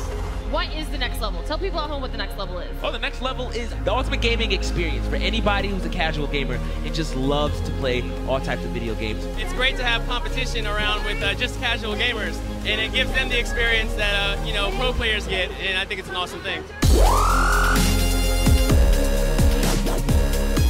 We have 3 incredible games in our qualifying round. That's Mighty Quest for Epic Loot, Just Dance 2014, and of course, Assassin's Creed Black Flag. We're gonna have all different types of people here playing. Right. I mean, anybody, all ages, all different types of gamers, and they'll get one-on-one training with some of the developers to go through that with them. If you guys are stuck at home, I feel sorry for you, but it's okay. Because we actually do online competitions as well. Every day is a brand new final game. We don't know what it is yet. We find out just as soon as you do. Oh boy, this is gonna be a clutch moment. He needs that power pellet to do it, and he gets killed. The winner is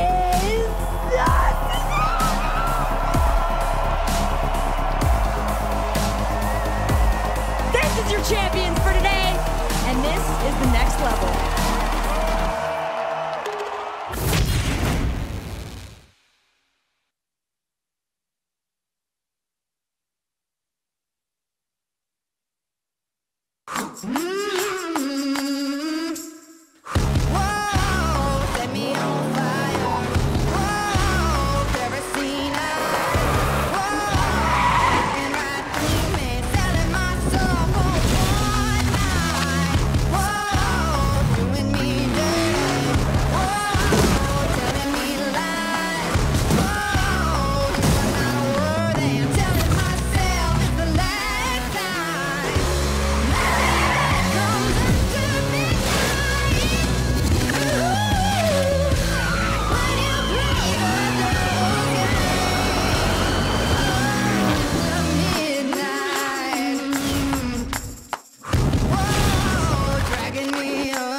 Scott Sir-Scoot Smith is one of the most experienced figures within esports, having been involved in the scene since 1999 through his introduction to Counter-Strike. Hosting many accolades under his belt, he is best known as the co-founder of GotFrag and being a co-host and producer of One More Game TV and Live on 3. Crystal Siren Herring is best known as the current captain of the all-female gaming team, the Fragdolls. She has been integrated into the competitive gaming scene, not only by playing herself, but also through coaching and sponsoring teams. Linda Vampy Bit Me Lee is an American cosplayer, costumer, model, artist, gamer, and internet personality, whose primary cosplay depictions are classic anime and video game characters. Her most recent endeavor is collaborating on the production of Just Cause. Steve Zaragoza is an online personality and web series host, notable for his work on the current events and new series SourceFed and SourceFed Nerd. Steve is an intense movie nerd, video gamer, and self-professed man-baby who brings a wicked sense of humor to everything he touches.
next level is really cool. It's something that you can engage in and play against other people, like of your skill level. I've never seen such a diverse group of games put together in one tournament. You don't have to be great at everything to still be the one who wins. What is the next level? Tell people at home what the next level is. Oh, the next level is the ultimate gaming experience for anybody who's a casual gamer and just loves to play all types of video games. It's great to have competition around with just casual gamers, and it gives them the experience that you know, pro players get, and I think it's an awesome thing. We have 3 incredible games in our qualifying round. That's Mighty Quest for Epic Loot, Just Dance 2014, and of course, Assassin's Creed Black Flag. We're gonna have all different types of people here playing. Right. I mean, anybody, all ages, all different types of gamers, and they'll get one-on-one training with some of the developers to go through that with them. If you guys are stuck at home, I feel sorry for you, but it's okay. Because we actually do online competitions as well. Every day is a brand new final game. We don't know what it is yet. We find out just as soon as you do. Oh boy, this is gonna be a clutch moment. He needs that power pellet to do it, and he gets killed. And the winner is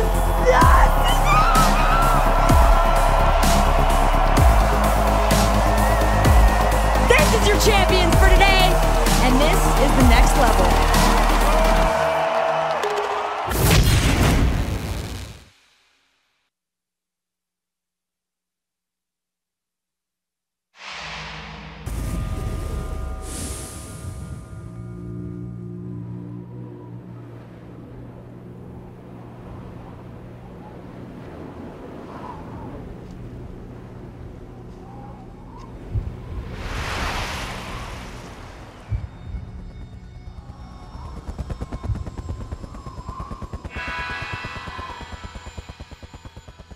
This was supposed to be...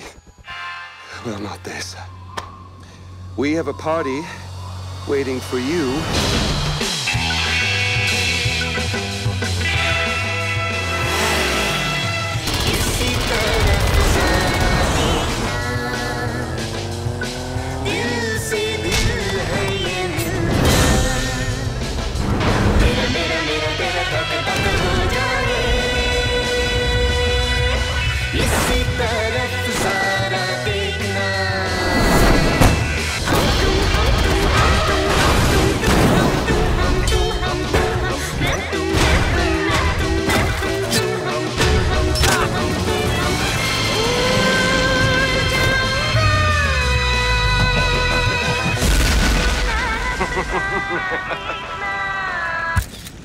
Awesome.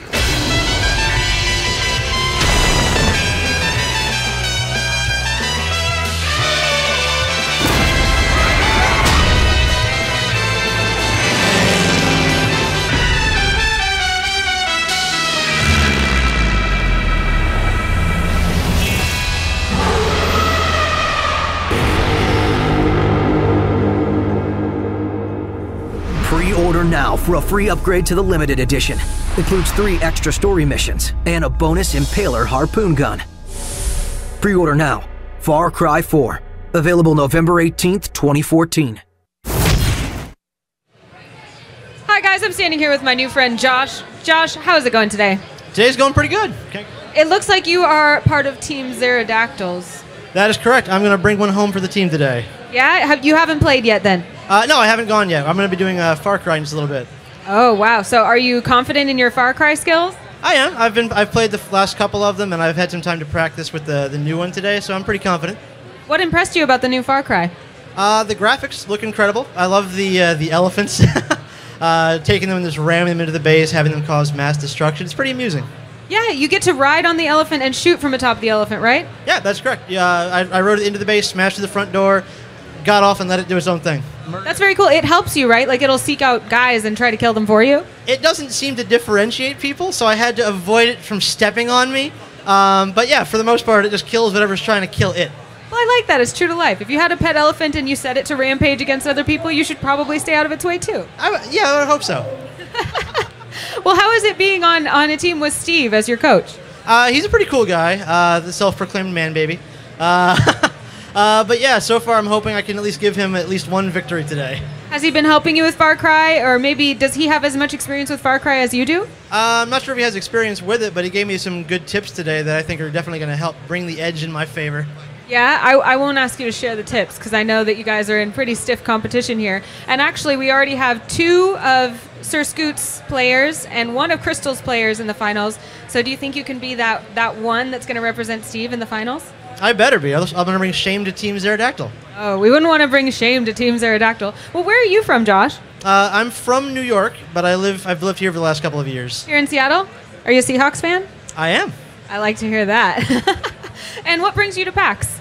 Well, we come here every year for the games, but last year we discovered the next level, spent every day over at their booth. We'll probably do the same again this year. That's great. What do you like about the next level?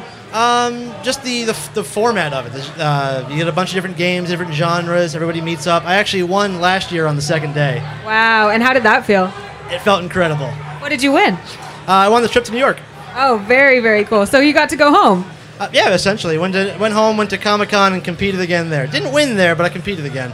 Very cool. So you're a seasoned veteran in the next level, and you're competing with a few other seasoned veterans and a few newbies. Have you kind of given them any friendly advice, or are you keeping them at arm's length?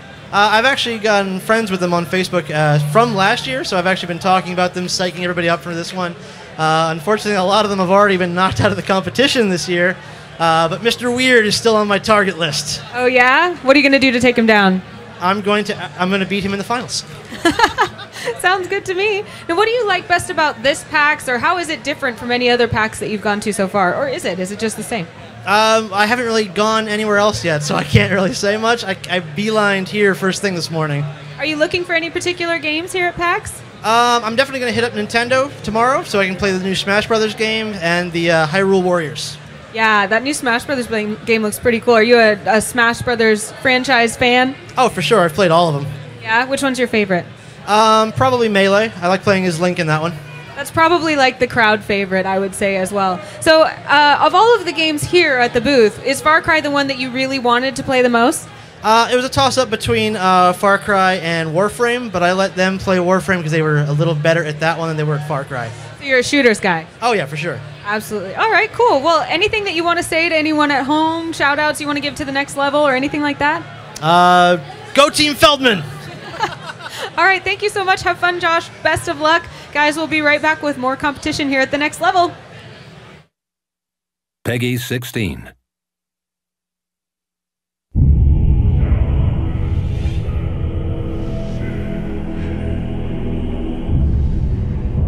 The darkness calls.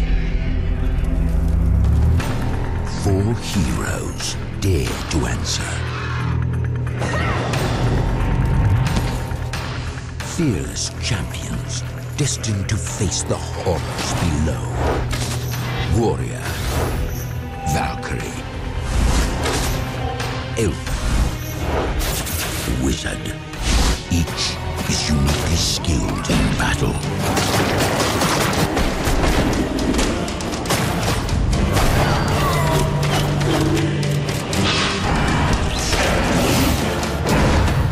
Together they fight.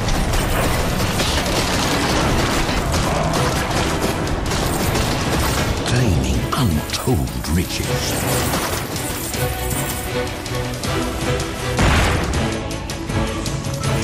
Slaying legions of monsters. The arcade classic, reborn for a new generation of heroes. Invade the darkness.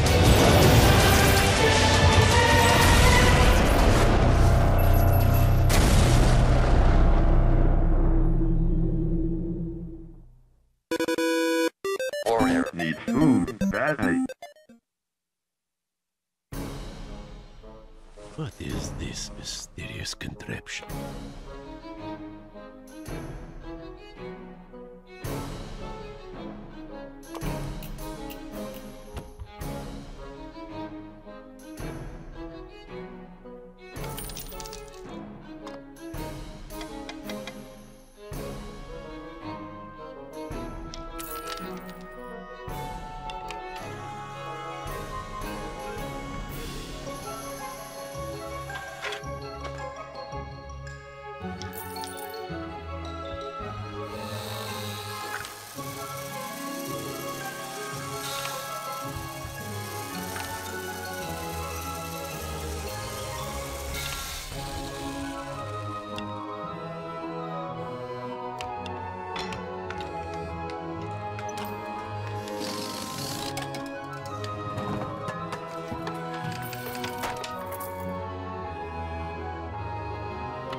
My name is Leopold, and I'm going to get my gold back.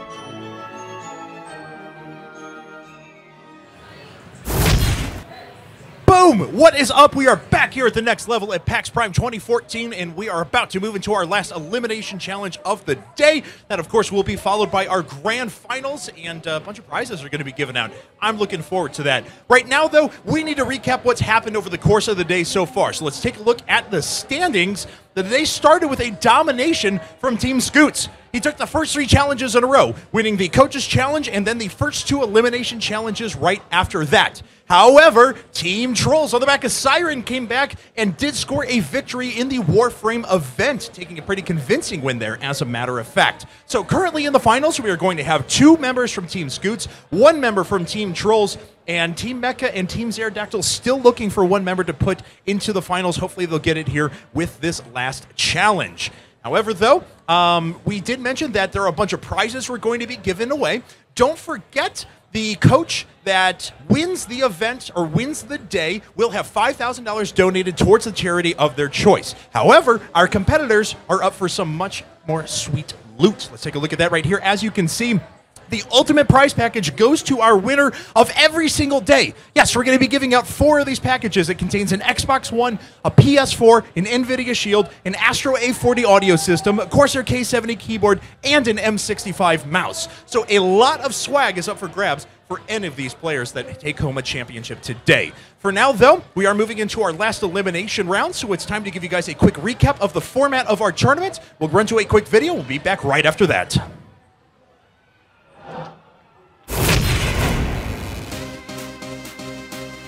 Creating a one-of-a-kind experience for gamers, the next level brings competition for everyone and inspires the motto that anyone can play, compete, and win.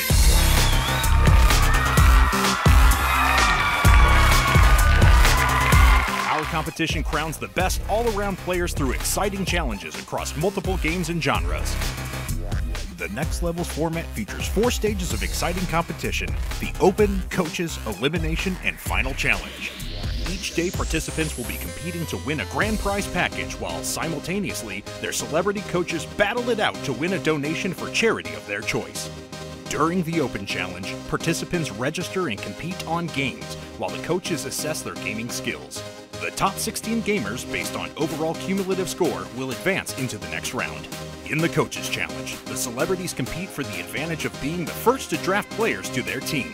Based on their challenge rank, they will make alternating selection of the contestants. The Elimination Challenge steps up the game as coaches strategically select players on their team to compete in each round until the last remaining finalists stand.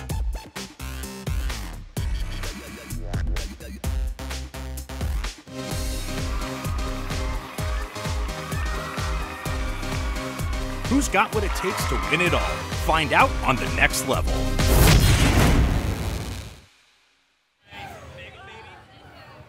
We are back, and it is time now to reveal the last game of the event. Up to this point so far, just to give you guys a quick recap, we did have our Coaches Challenge that was on Sonic Boom, and Scoots actually dominated that. Did a very good job there. Then we had another round of Elimination Challenge on Sonic Boom, and again, Team Scoots came out on top. Following that, we jumped on over to Gauntlet, where Team Scoots was once again victorious with his Valkyrie, but that all came to an end once we moved over to Warframe, where Team Trolls jumped back in and secured a victory and a place in the finals. We move on to the final elimination round. There are only 4 competitors still standing in these elimination rounds. 1 will move on to join the finals. 3 are going to get knocked out right here. And it is time to reveal our final game of the elimination rounds right now.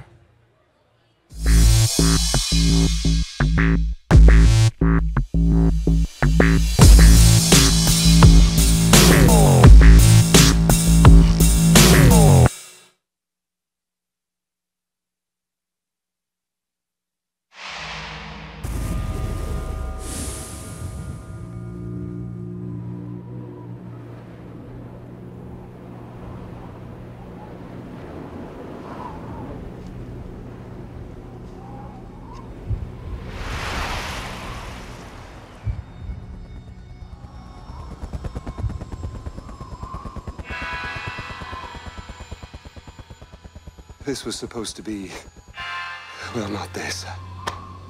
We have a party waiting for you.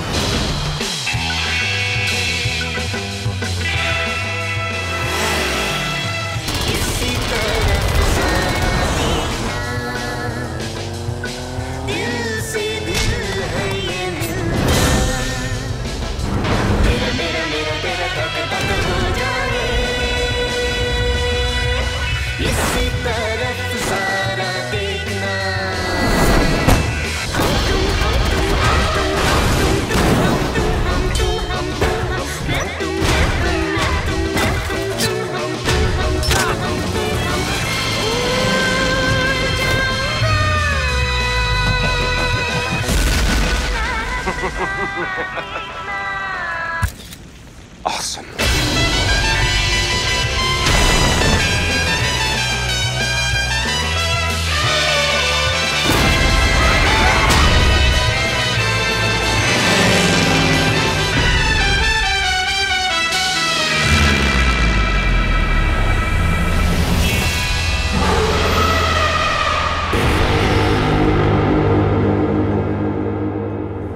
Pre-order now for a free upgrade to the limited edition.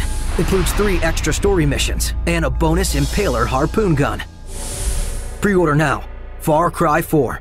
Available November 18th, 2014. All right, we are back, and it is time to jump into our last elimination challenge, which will be played on Far Cry 4. And I am so excited for this challenge. So if you guys know about the awesomeness that is the Far Cry series, you know that a lot of the point is to basically do whatever you want. You can accomplish objectives in any way that you see fit. So what we're going to do is we're going to set up a scenario where our competitors will have to liberate a fortress. Now, they are going to be given the option to jump onto an elephant right away, charge directly into the fortress, disarm some alarms, and take out all the rest of the guards. Or they could get the elephant to run into the front door. They could jump around the backside, sneak up on the guards, and take them out that way. Or they could run in through the front door, destroy the alarms, go grab a grenade launcher, and take out everyone else. Or they could even let all of the reinforcements to show up and decide to just blast through everyone. It doesn't matter, because it's Far Cry, and it's awesome, and you can play the game the way that you want. This is going to be a time challenge, so our competitors will be racing against each other to see who will actually come out victorious. Now, this is a pretty difficult level. Our competitors may die multiple times, but that's part of the fun. They're going to come back and they're going to have another shot at things right away. So you can go ahead and actually liberate this fortress. That is the objective. We'll see how our competitors want to do it, though. I believe our game is ready, so let's go ahead and jump right into the action. And joining me up here on stage will also be Anna, once again, I believe. Are you coming up and commentating? Yay!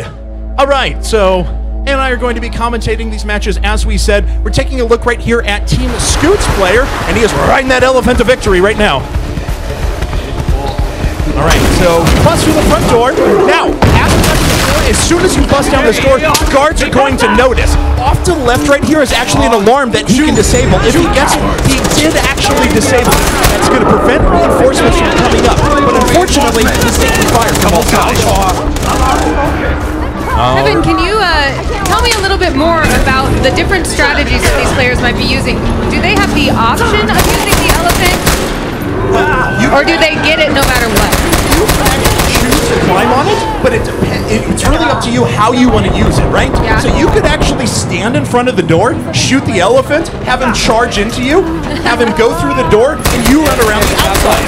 All the guards know is that there's this angry elephant in there, and you can sneak up on him from the outside. I have to admit, I always feel a little bit sad for the poor elephant caught in the middle of warfare. Yeah. I do. I'll try never to mention it again, but I just have to say, I feel sorry for the poor elephant. Oh, and that's no, a we have a death death. suffered by Sir Scoots player right there, which means he is going to have to reload and try this one more time. Oh, look at that face. Neither of them are very happy right now. No, I can read it all over Scoot's face. He's disappointed, but his man will remain victorious here momentarily. I feel it.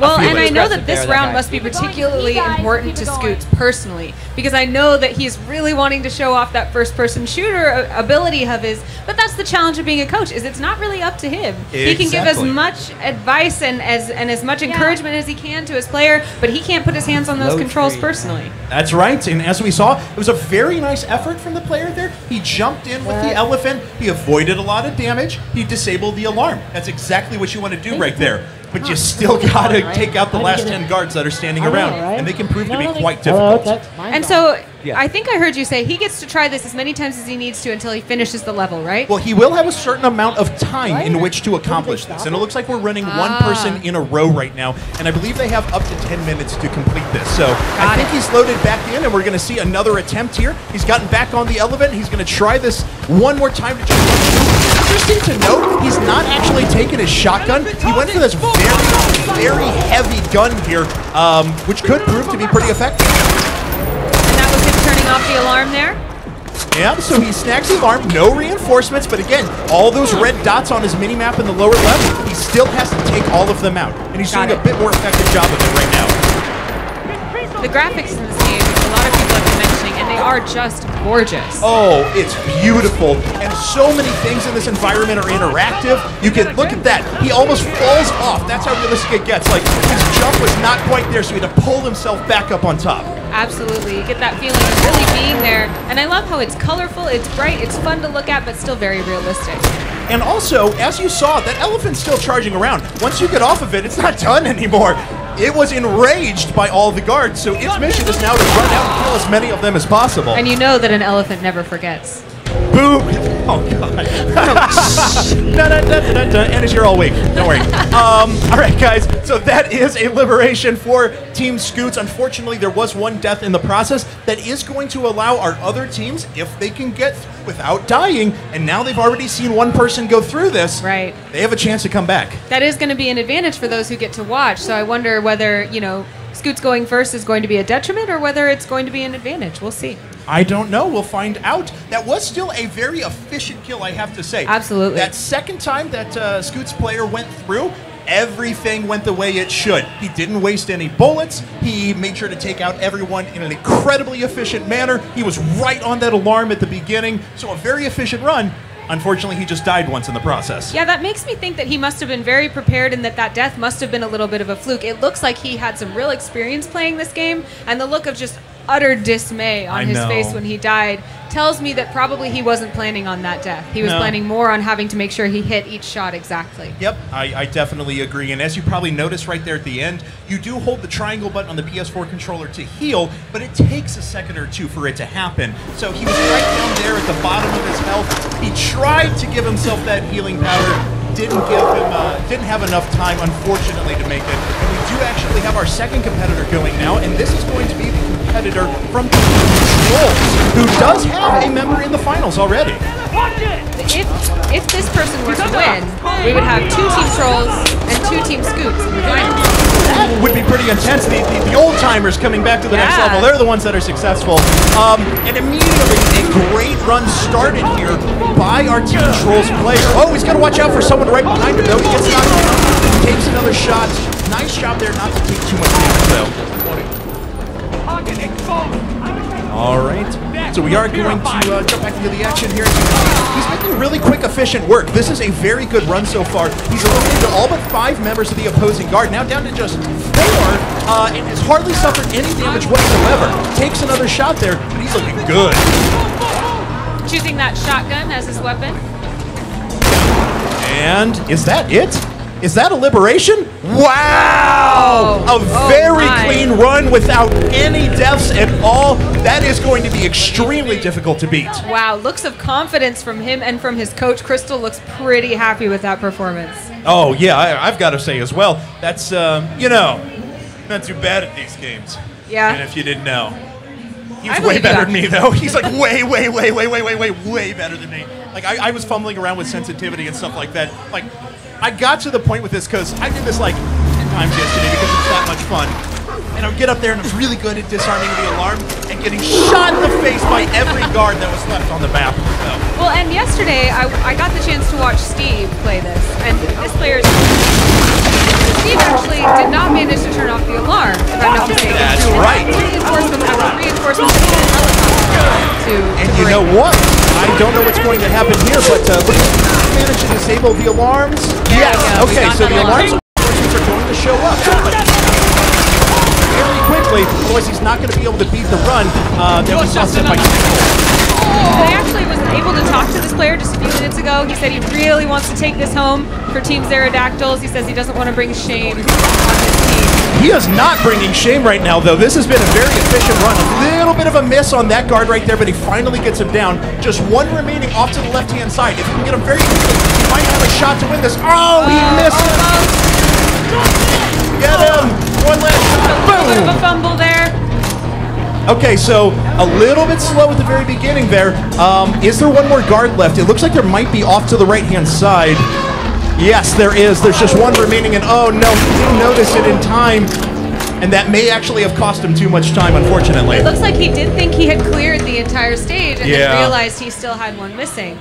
Yeah. So again, another very efficient run though. He didn't die. He got in there very quickly and disabled the alarms. He was mowing down guards left and right. But unfortunately just took a little bit too long to grab that last one. We'll see if that's going to cost him. Yeah, just a tiny little stumble, and at this stage in the competition, it looks like we've already recorded some really quick scores, and that stumble may be enough to lose it for Team Pterodactyl. That is absolutely right, but now we are on to our fourth and final competitor here in this challenge.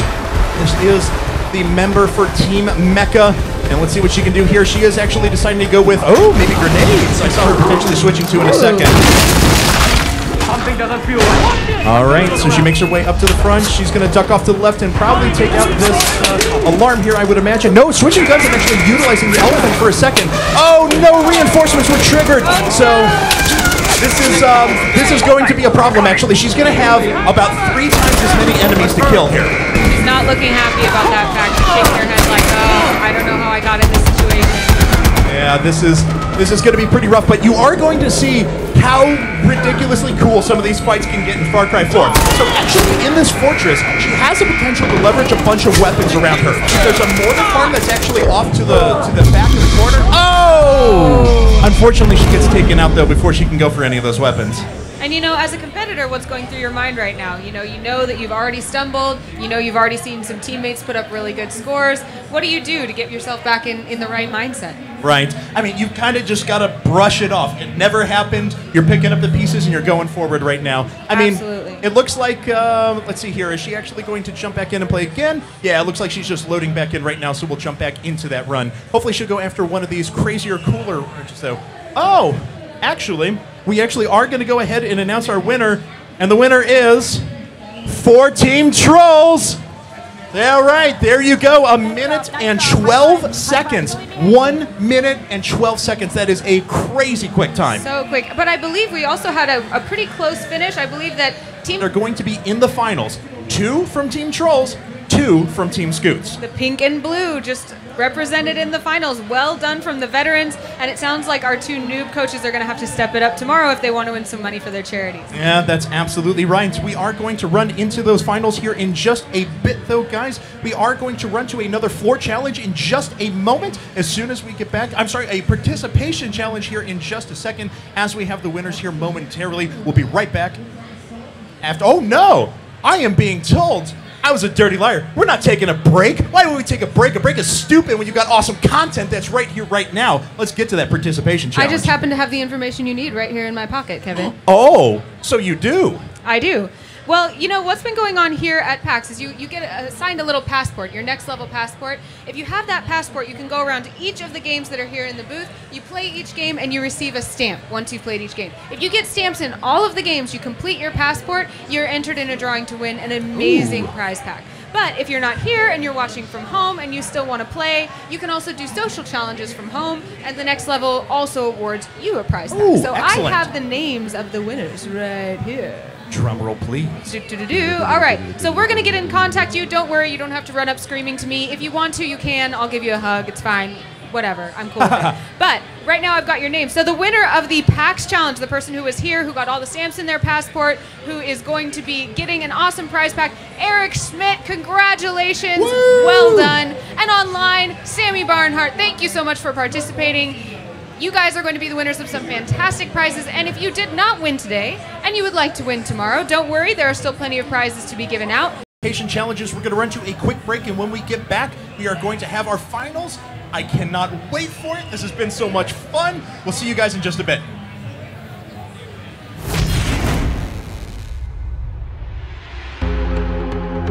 I think the next level is really cool. It's something that you can engage in and play against other people. Next level. Tell people at home what the next level is. Oh, the next level is the ultimate gaming experience for anybody who's a casual gamer and just loves to play all types of video games. It's great to have competition around with just casual gamers, and it gives them the experience that you know, pro players get, and I think it's an awesome thing. We have 3 incredible games in our qualifying round. That's Mighty Quest for Epic Loot, Just Dance 2014, and of course, Assassin's Creed Black Flag. We're going to have all different types of people here playing. Right. I mean, anybody, all ages, all different types of gamers, and they'll get one-on-one training with some of the developers to go through that with them. If you guys are stuck at home, I feel sorry for you, but it's okay. Because we actually do online competitions as well. Every day is a brand new final game. We don't know what it is yet. We find out just as soon as you do. Oh boy, this is gonna be a clutch moment. He needs that power pellet to do it, and he gets killed. And the winner is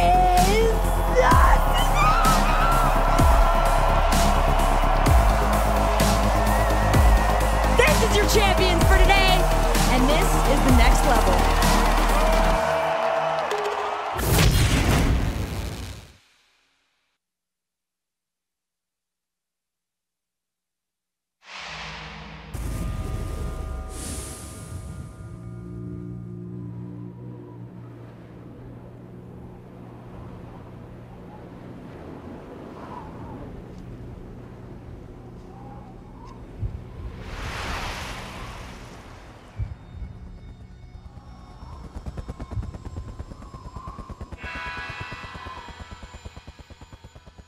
This was supposed to be, well, not this.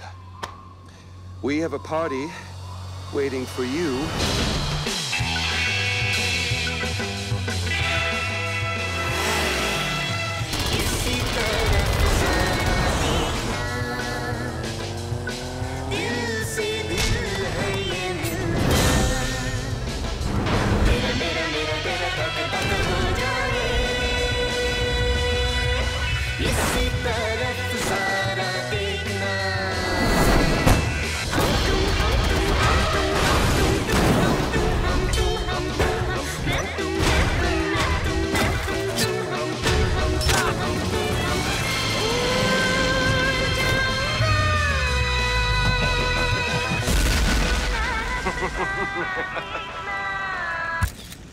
Awesome.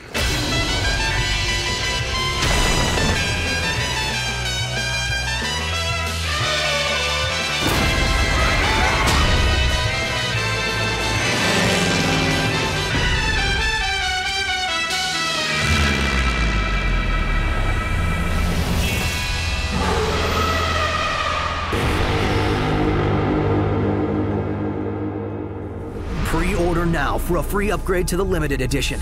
Includes 3 extra story missions and a bonus Impaler harpoon gun. Pre-order now. Far Cry 4. Available November 18th, 2014. The Penny Arcade Expo, also known as PAX, is a series of gaming festivals created by the authors of the Penny Arcade webcomic, Jerry Holkins and Mike Krahulik.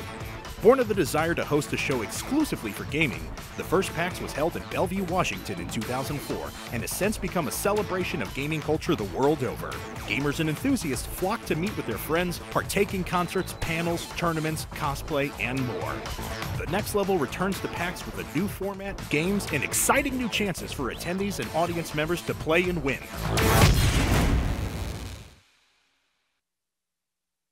Peggy 16.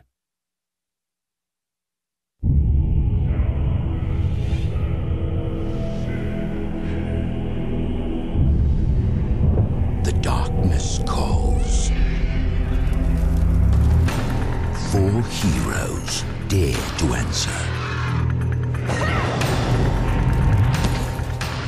Fearless champions destined to face the horrors below. Warrior, Valkyrie, Elf, Wizard. Each is uniquely skilled in battle.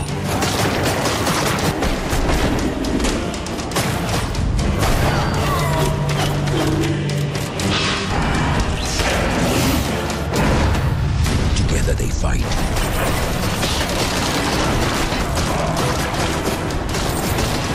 Claiming untold riches.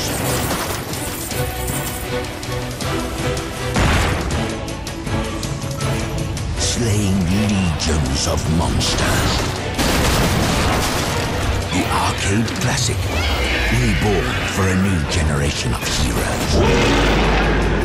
Invade the darkness.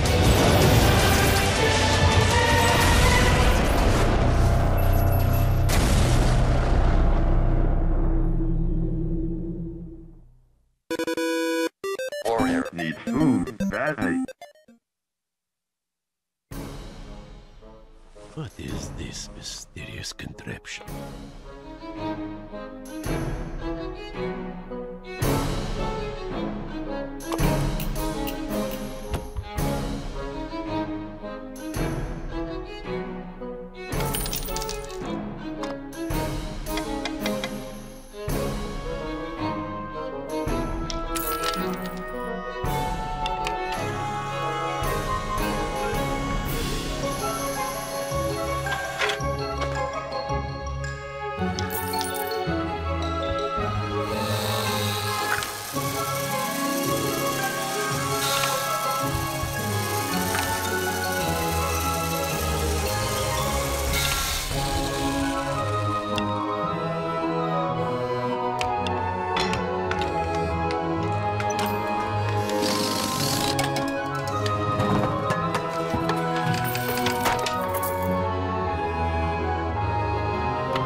My name is Leopold, and I'm going to get my gold back.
Welcome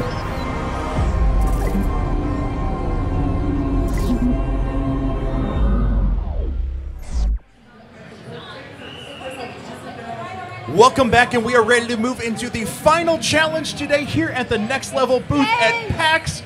I'm so excited! There's going to be money given to charity, and somebody's going to get consoles. It's going to be amazing. There's so much stuff, and there's also been a ton of action that has already happened today. We have gone through all of our elimination challenges. 12 players have been knocked out, only 4 remain. Let's take a look actually at the standings as they are right now. The beginning of the day, of course, was marked with a domination by Team Scoots as he ended up winning the first 3 challenges in a row, if you include that coach's challenge. Wow. Looks like he had Chocolate Thunder and Shonda Dude get eliminated, but his players, the No More Hero and Mr. Weird, emerge victorious and will be going on to the finals. That is absolutely right. And on to Team Troll side, unfortunately, my favorite song and CSI Freaks got knocked out, but Daft Massa Ninja and Nodmac remain strong, and they will be competing in the finals. Unfortunately, Team Pterodactyls and Team Mecha did not have any competitors make it into the finals today. They will be competing again tomorrow, and hopefully we'll have a much, much more successful day. Yeah, you know, they both mentioned that they were kind of the noobs. They were trying to figure things out today, so let them have today. Let them chill out. They got to watch kind of some previously victorious people who have been involved in the next level before. Maybe have some tricks and tricks and tips. Those. Yeah, they have those. tips and I think tricks. they're things. Yeah, tips and those tricks. things, Gotcha. they have them. Yep. And they're ready to go into tomorrow. Awesome. And I see them off to the side right now plotting. So Steve and Linda, keep it up. Plot away. We want to see some dirty play tomorrow. So, all right, guys, don't forget, not only were we giving money away to the coaches that wins charities of choice, we also have a bunch of prizes for the person that reigns supreme at the end of the event. Let's take a look at those right now. The person who wins each day will receive a prize package containing an Xbox One, PS4, NVIDIA Shield, Astro A40 audio system, a Corsair K70 keyboard, and an M65 mouse. That is a lot. You just don't need much more than that. No. I mean, you never have to leave your house again, is really what this prize is. 1 gaming console is a prize. Why not 3? And in case you do have to leave your house, you have a shield. You can just take it with you. Boom. So you're good. Perfect. I mean, that's a huge prize package. Yeah. Any one of those things would be a huge Like, I don't even know why I'm hosting. Seriously, this is silly. No, we I should've said this just been before, playing. but I should be playing. This is crazy. I'm good at these games. It has been a pleasure to have been involved in the event so far. As I mentioned before, though, we still do have 1 final game remaining. Let's actually take a look at what that game is right now.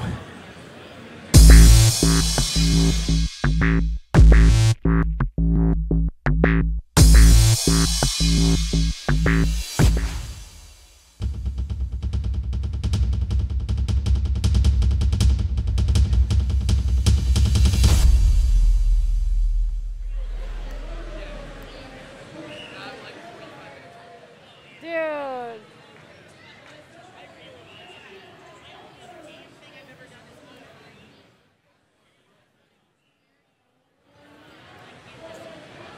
Yeah. Ah, Tetris Ultimate! Ah! So much fun. It's I have a lot of the same feelings that I did before when I heard that Gauntlet was going to be here for Tetris as well. Tetris is the reason that I am a gamer. Tetris was the first game that I ever played. My grandparents bought an original Nintendo for us and only bought Tetris at the time. That is the first game I ever played, and I am super excited that it's what's going to end our tournament today. It was one of my first 2. It came with my Game Boy. Yeah! Oh, yes! Dude, I was a Tetris fiend, and it is awesome. And this Tetris is going to be a little bit different than your normal Tetris. So we're going to start things with a series of competitions. We actually have 3 different rounds of competition for the finals. Wow, so not just basic here. This is insane ultimate Tetris. Oh, yes. So we're going to start with a mode that will be familiar to everyone. It is just normal Tetris. We have 3 minutes. All 4 of our competitors will actually be competing side by side. Whoever gets the most lines in those 3 minutes is victorious. We're actually going to rank the players in the order that they receive lines in. Then for the second round, we're going to pair them off into competitions, one-on-one competitions in sprint mode. So what we're going to do is we'll pair the first place versus the 4th place, the second place versus the 3rd place. Okay? Now, this new mode, they're going to have to compete to see who can get the quickest to 40 lines completed. Then the winner of each of those matches will be sent into the grand finals, where they will actually play a competitive Tetris mode where they can sling abilities and spells at each other to make the other person mess up. Wow, Battle Tetris. Yeah! Ooh, this I'm so couldn't excited. get any better. There's so many levels to this, which is great, because not only do I love watching me some Tetris, but I want to watch lots and lots of it with lots of cool spins. Yeah, and I want to see people throwing spells at each other and making each other super upset. So, all right, it looks like our game is ready. I am so excited. Let's begin the finals right now. It's a Team Trolls versus Team Scoots showdown. Get out there on Twitter. Make sure you're hashtagging the team that you want to support. Hashtag Team Scoots, hashtag Team Trolls. All right, well, the game will start here momentarily. We'll kick over to it in just a bit. As we mentioned before, we are going to be playing 3 individual sets of matches here. It is going to start with normal Tetris, we will move to Sprint Tetris, and we will end with a battle mode as well. That'll be really cool in that final round, because we'll pare it down from 4 to 2, right? That's right. So it's possible that we'll have 2 Team Trolls or 2 Team Scoots in that final. And if that's the case, that coach is going to be ecstatic. I know, and that could very well happen, but our game is officially ready to start, so let's jump over to it right now. And there we have it. The countdown has begun. 3, 2, 1, go! And we're going to see all members here lined up against each other. And, like, I was waiting for one of these guys to be one of those super awesome Tetris players, like the guys that are just like 12 lines complete. Well, it looks like we don't have one of those quite yet, but we do have some people who really know what they're doing in Tetris. Looks like some using the strategy of making sure they keep the pieces falling slow, right, taking their time, and then others making sure that as soon as they've got that piece in place, they're dropping it right away. Is there anything more infuriating than the Z-shaped piece, though? That's what I need to know. I love Tetris to death. It's awesome. There's no greater feeling than getting one of the 4-length pieces when you need one the most. But as soon as I see that S piece, I rage. Well, and it looks like, I'm not positive which team this person is on, but it looks like we've got our second in from the left. That person is just killing it. They are not letting themselves get any blocked out blank spaces, where we do have a blank square in the 3rd slot there, and we have a strange blank L shape in the far right.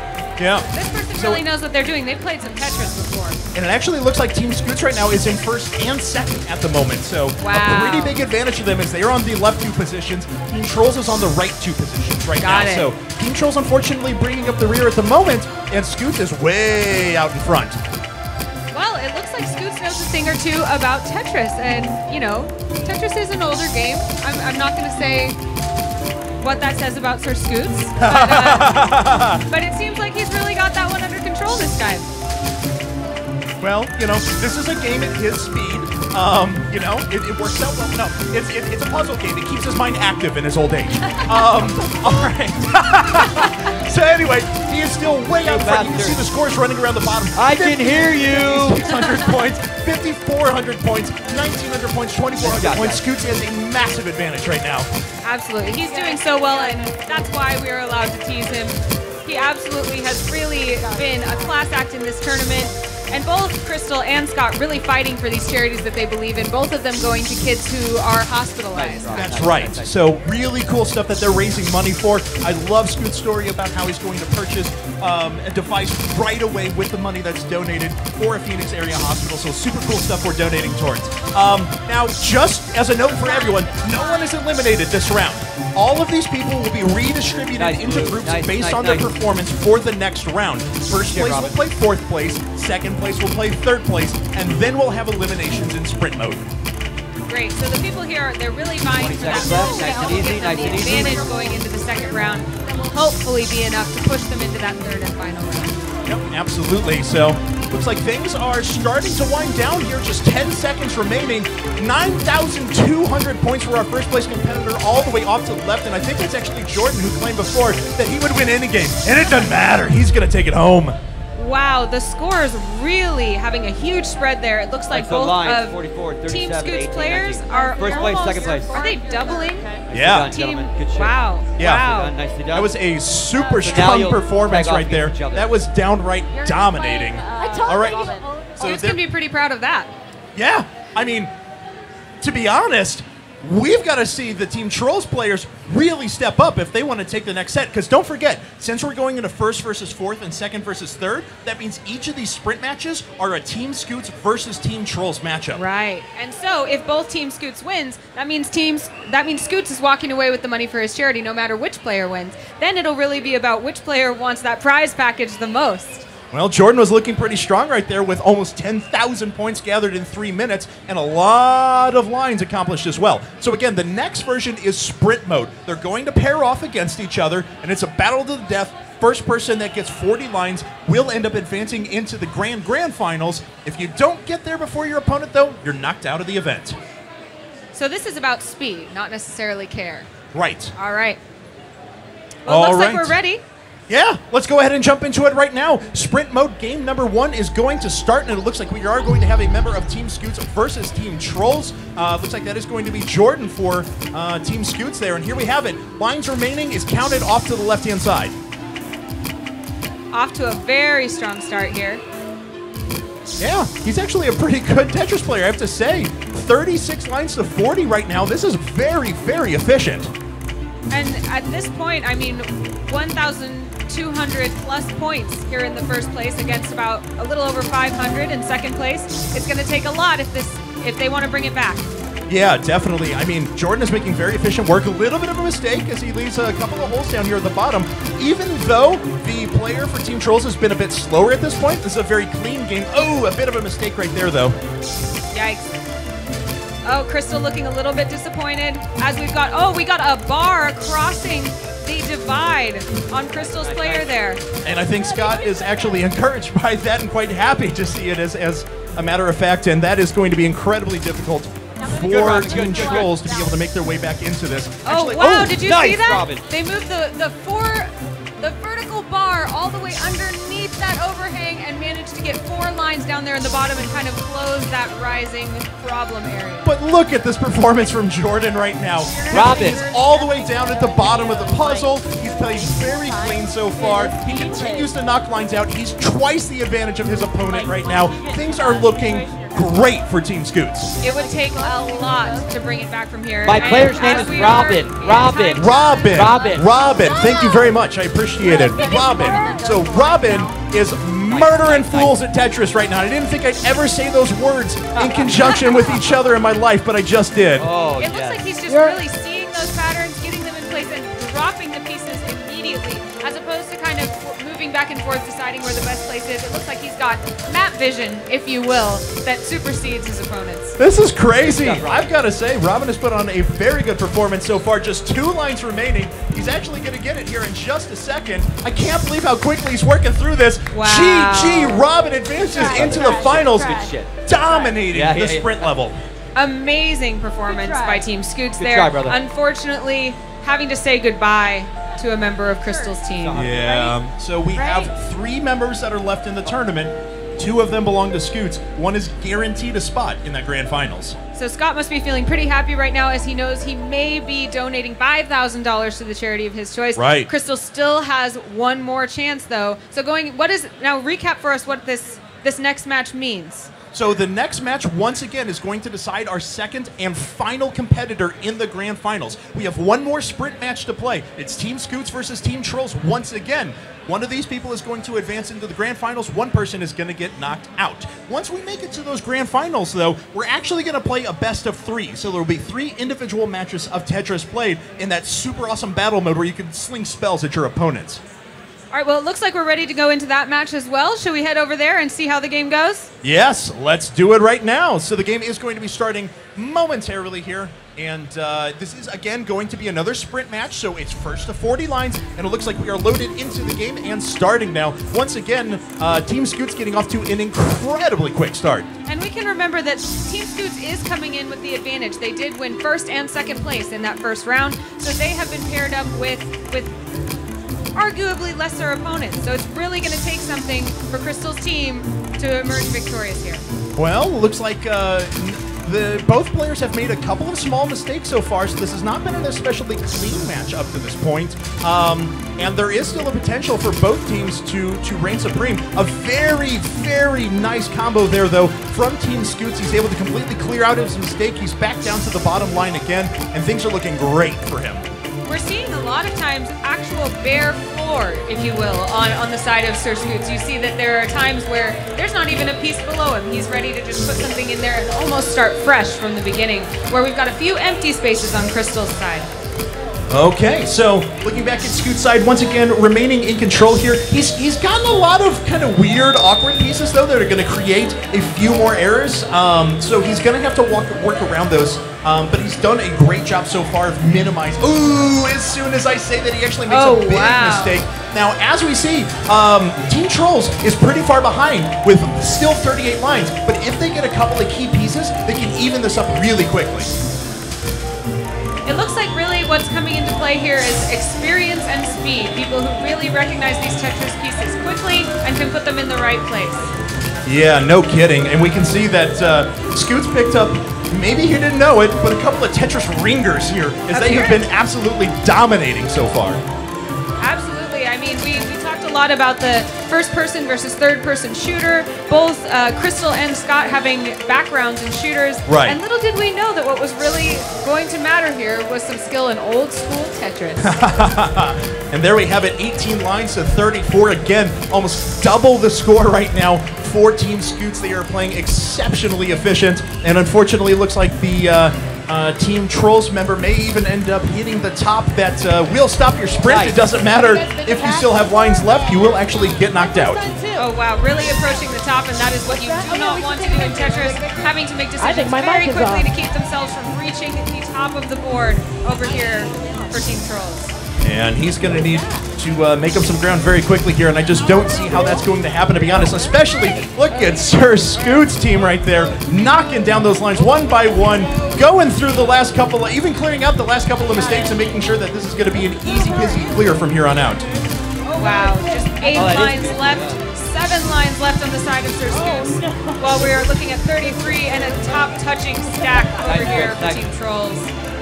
Wow. All right, so over for Team Trolls, unfortunately.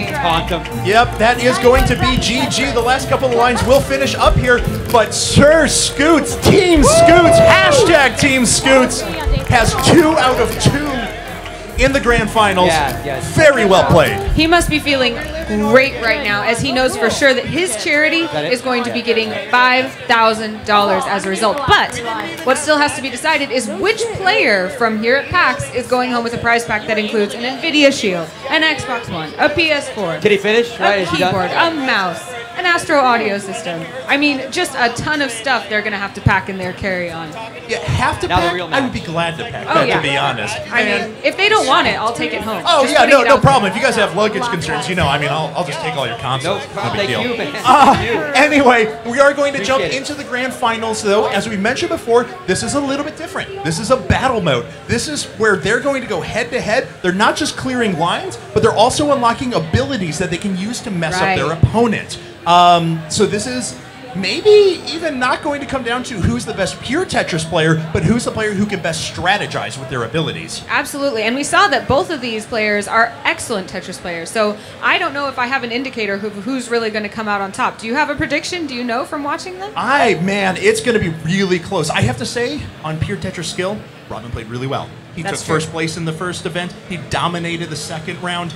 I've got to say he's a favorite going into this, but who knows? Once we see some of those abilities, maybe he's thrown off once he doesn't have that pure, perfect puzzle in front of him. Absolutely. That can be really frustrating when you really have something beautifully built and then something gets thrown in that's just throws off your entire plan. You've got to not only recover physically by putting the pieces in the right place, but mentally that can throw you off a little bit. And I know that Tetris, although it's fairly simple, is a very mental game.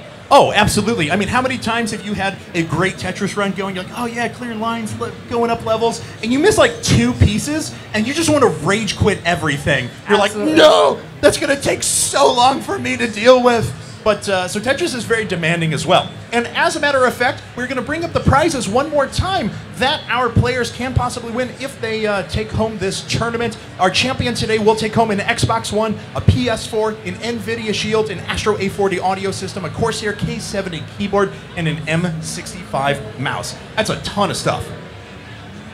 Well, and I also know you mentioned Robin is here and performing really well. I believe, if I'm not mistaken, he has previously been involved with the next level. Is that right? That's what I understand as well. And he's looking very confident right now, and we can see that these teams that have known each other are coming back to future next levels, and they're starting to dominate. Absolutely. So there is a, we're taking a break from kind of that pro scene, the esports scene, Right. where people are spending 10 hours a day practicing. We're not dealing with that. We're dealing with your friends who sit on the couch, play games together. But there are some faces that are really arising as the next level stars, and Robin could be one of them. Yeah, they were interviewing me yesterday just to ask a few questions and get to know me.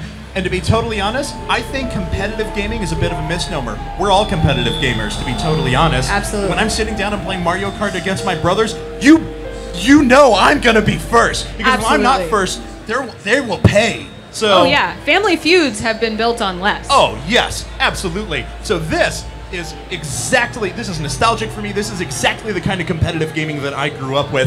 And I think we are ready to actually jump into our last match about right now. So I'm super excited for it. Let's see what happens. All right, so here they are, and they are going to get started. Now, we're going to have to learn these abilities as they're actually used here. So this is going to be a little bit of normal Tetris, but as they clear lines, they're going to gain access to battle abilities that will help them out. Carousel, what does that mean? Oh, the pieces keep shifting, and so now we got wow. hip to be square. It looks like every piece is going to be a square for a second. Oh my goodness. Oh, geez, I can't even keep up with this. This is crazy. The abilities are just... It's hard to even keep up with them while watching. I can't imagine what it would be like to be playing and watching for the abilities to be happening. Ooh, and he got a bit of a haunted well there. Oh, so you can't actually see the pieces anymore. So he has to guess at where everything's going to go until he drops another piece. Wow. I feel like that would almost be impossible. Man, that's crazy. That must have been a great combo that was hit there to make that ability happen. Right. Oh, we've got another hip to be square. We're going to see all squares coming down on the right side here. Ooh, and the right side really needs a straight piece here in a second just to be able to knock a few lines down. Oh, there's one of them, but he's going to need a second. And they're still moving on that carousel, so it looks like they're going to need another one of those long straight pieces, and they got it. All right, Taking so a breath of this fresh is not air. bad, and that's a little combo as well that does damage Robin's chances just a little bit here, but he's managing every one of these headaches incredibly well. And it looks like he's even breaking down the gray pieces that are building up underneath him. He's able to even incorporate those in his line. So we have a pro Tetris player over here. Yeah, this is an absolutely dominating performance. Carousel actually hits Robin once again. The other member for Team Scoots, though, has slowly started to climb back up in level, and he has stabilized a bit, but he still hasn't been able to deal with the sheer efficiency of Robin so far. He's got this carousel moving pretty quickly over there. And again, Robin still just calmly taking down each level. Yeah, very impressive performance. And it looks like, unfortunately, the other member of Scoots is going to get knocked out here in just a second. He's hanging alive just by the skin of his teeth. He gets another couple of lines. He even gets a level up in the process. Wow. If he can pull this off, it would be a miracle. Oh no! And I think that is going to be it, ladies and gentlemen. It looks like game number one is, in fact, going to go to Robin. That is a KO. Very well done. That's one out of 2 games that he needs to win to take this tournament. Okay, so we've got another chance. Yes, that is right. We are going to go into another game here. It is a best of 3, which means that if the other member of Scoot's team ties it up, we're going to see a third match. Amazing. We've got Robin, and do you know the name of the other player? I want to make sure I'm getting it right. Scoots, can you tell us who your other player is? Yeah, I have Chris here and Robin here. Chris and Robin. All right, so we've got one for Robin. We're going to play the next game and see if Chris can tie it up. Robin's a 2-time winner. All right. Every time he competed at PAX East, top 4. Okay, awesome. So apparently Robin is our first actual pro next level player, is what I'm understanding from Scoots right now. This guy now comes to these competitions intentionally to dominate them. He's a 2-time winner in the past. So, wow. Awesome. All right, guys. Well, we actually want to go ahead and take a look at a quick thing here about our online passport program. We want to go ahead and bring that up here real quick. And there you have it. Win big with a PAX Online Passport. You need to complete the challenges by visiting tnlvl.com. You'll see a series of social challenges there. You can check back, and we'll be periodically announcing winners over the course of the event. But again, you want to head to tnlvl.com for your chance to win. Yeah, don't worry. If you couldn't make it to PAX, we still care about you. We still want to play with you. Be sure you're following along from home, and you may be awarded a prize pack just like the people here at the booth. All right, so we're about ready to move into our second game of 3. It looks like our competitors are getting comfy there. Robin's actually got his arms around Chris's neck right now while still continuing to play, which is just awesome. I don't know if that's kind or if he's just showing off his domination. To be honest, I'm okay with all of it. So. I mean, yeah. All right. Sir Scoot's looking very pleased, happy because he knows he's donating money to his charity. But now it comes down to which player is going to emerge taking home all the loot for themselves. All right, so let's jump into the game right now. Our competitors are good to go. This could be our last game of the entire day, of course, if Robin gets his way. Chris, though, is struggling to fight back right now. He needs to get off to a quick start, but look at that. Very smart play from Robin right away. He's actually gone through and tried to get the first lines as quickly as possible so he can start triggering some of those abilities to hit his opponent. He's done a nice job of mitigating that haunted ability again, though, and actually didn't lose any progress. Really well done by Robin so far. Robin keeping his bars all the way down at the bottom still. We're still seeing open spaces on the floor on Robin's side. That's absolutely right, but Chris actually had a really nice combo there, so he starts to pull his way back into this ever so slightly. He's got to make some decisions, though. Oh, and a very nice level up from Robin that triggers yet another series of abilities. We've got to see a couple of straight pieces here out of Chris very soon, or he's going to be in a bad position. We're seeing the carousels start to come into play again here. And Chris is in trouble. Wow, this is an incredibly quick game. Is he even going to make it out of level 2? Wow. No. Really well done, and Robin is your champion for the day. He is going to win that prize package. Congratulations to Team Scoots. They take home $5,000 for their charity.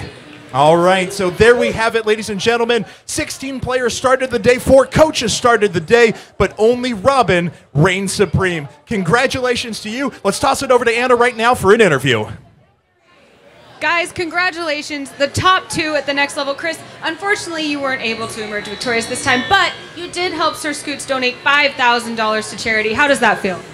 It's a good cause, and it feels amazing. That's awesome. Scott, do you have anything to say to your players? Again, they performed amazing. I knew from the start that Tetris was his game, and if he could get through his elimination, we would be fine. We started really strong this morning, and then obviously Crystal came right back and took the last 2 spots. So the fact that these guys were both actually good at Tetris, and then I could end up with a blue versus blue final. I mean, I won like 20 minutes ago. It was amazing. So really good stuff. Thank you, guys. Yeah, you're feeling really good, and I know we're going to be able to donate a medical cart to one of your home hospitals in Phoenix, right? Yeah, I'm really excited about that. Zach said, if you win one, we'll figure out what hospital you want to give it to. There's a children's hospital. There's lots of stuff in Phoenix that great cause, close to my heart and my home.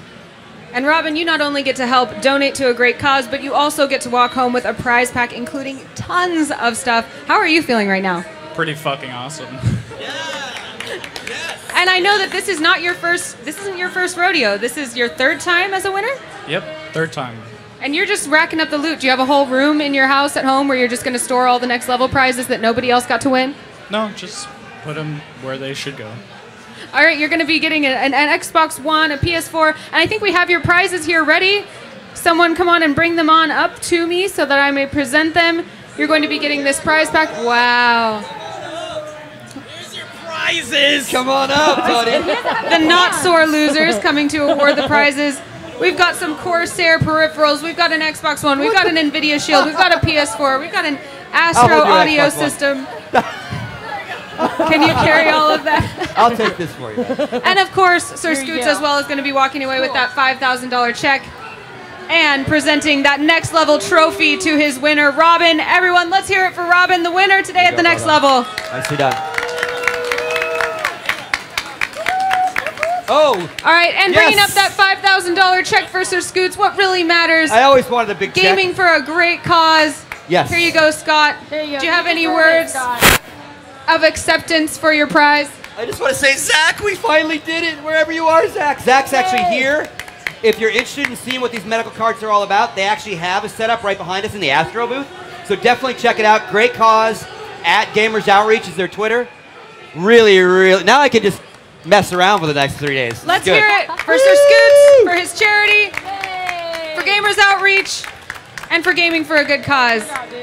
You guys have been fantastic. Thank you so much for coming, watching the next level, participating in the next level. If you want to be up here tomorrow, be sure to show up when the doors open.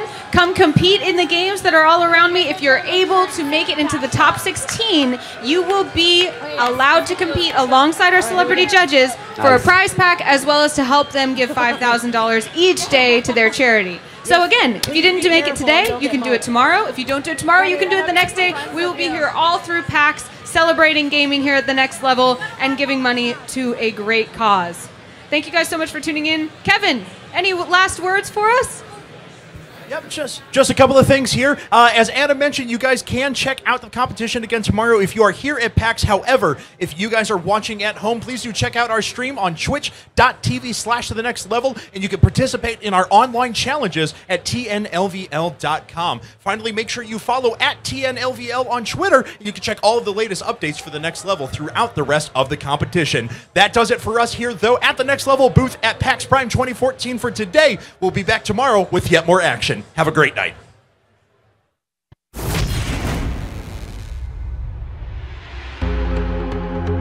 I think the next level is really cool. It's something that you can engage in and play against other people, like of your skill level. I've never seen such a diverse group of games put together in one tournament. You don't have to be great at everything to still be the one who wins.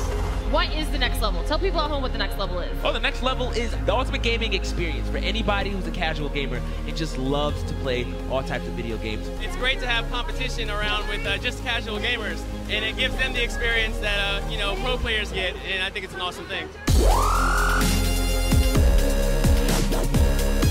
We have 3 incredible games in our qualifying round. That's Mighty Quest for Epic Loot, Just Dance 2014, and of course, Assassin's Creed Black Flag. We're gonna have all people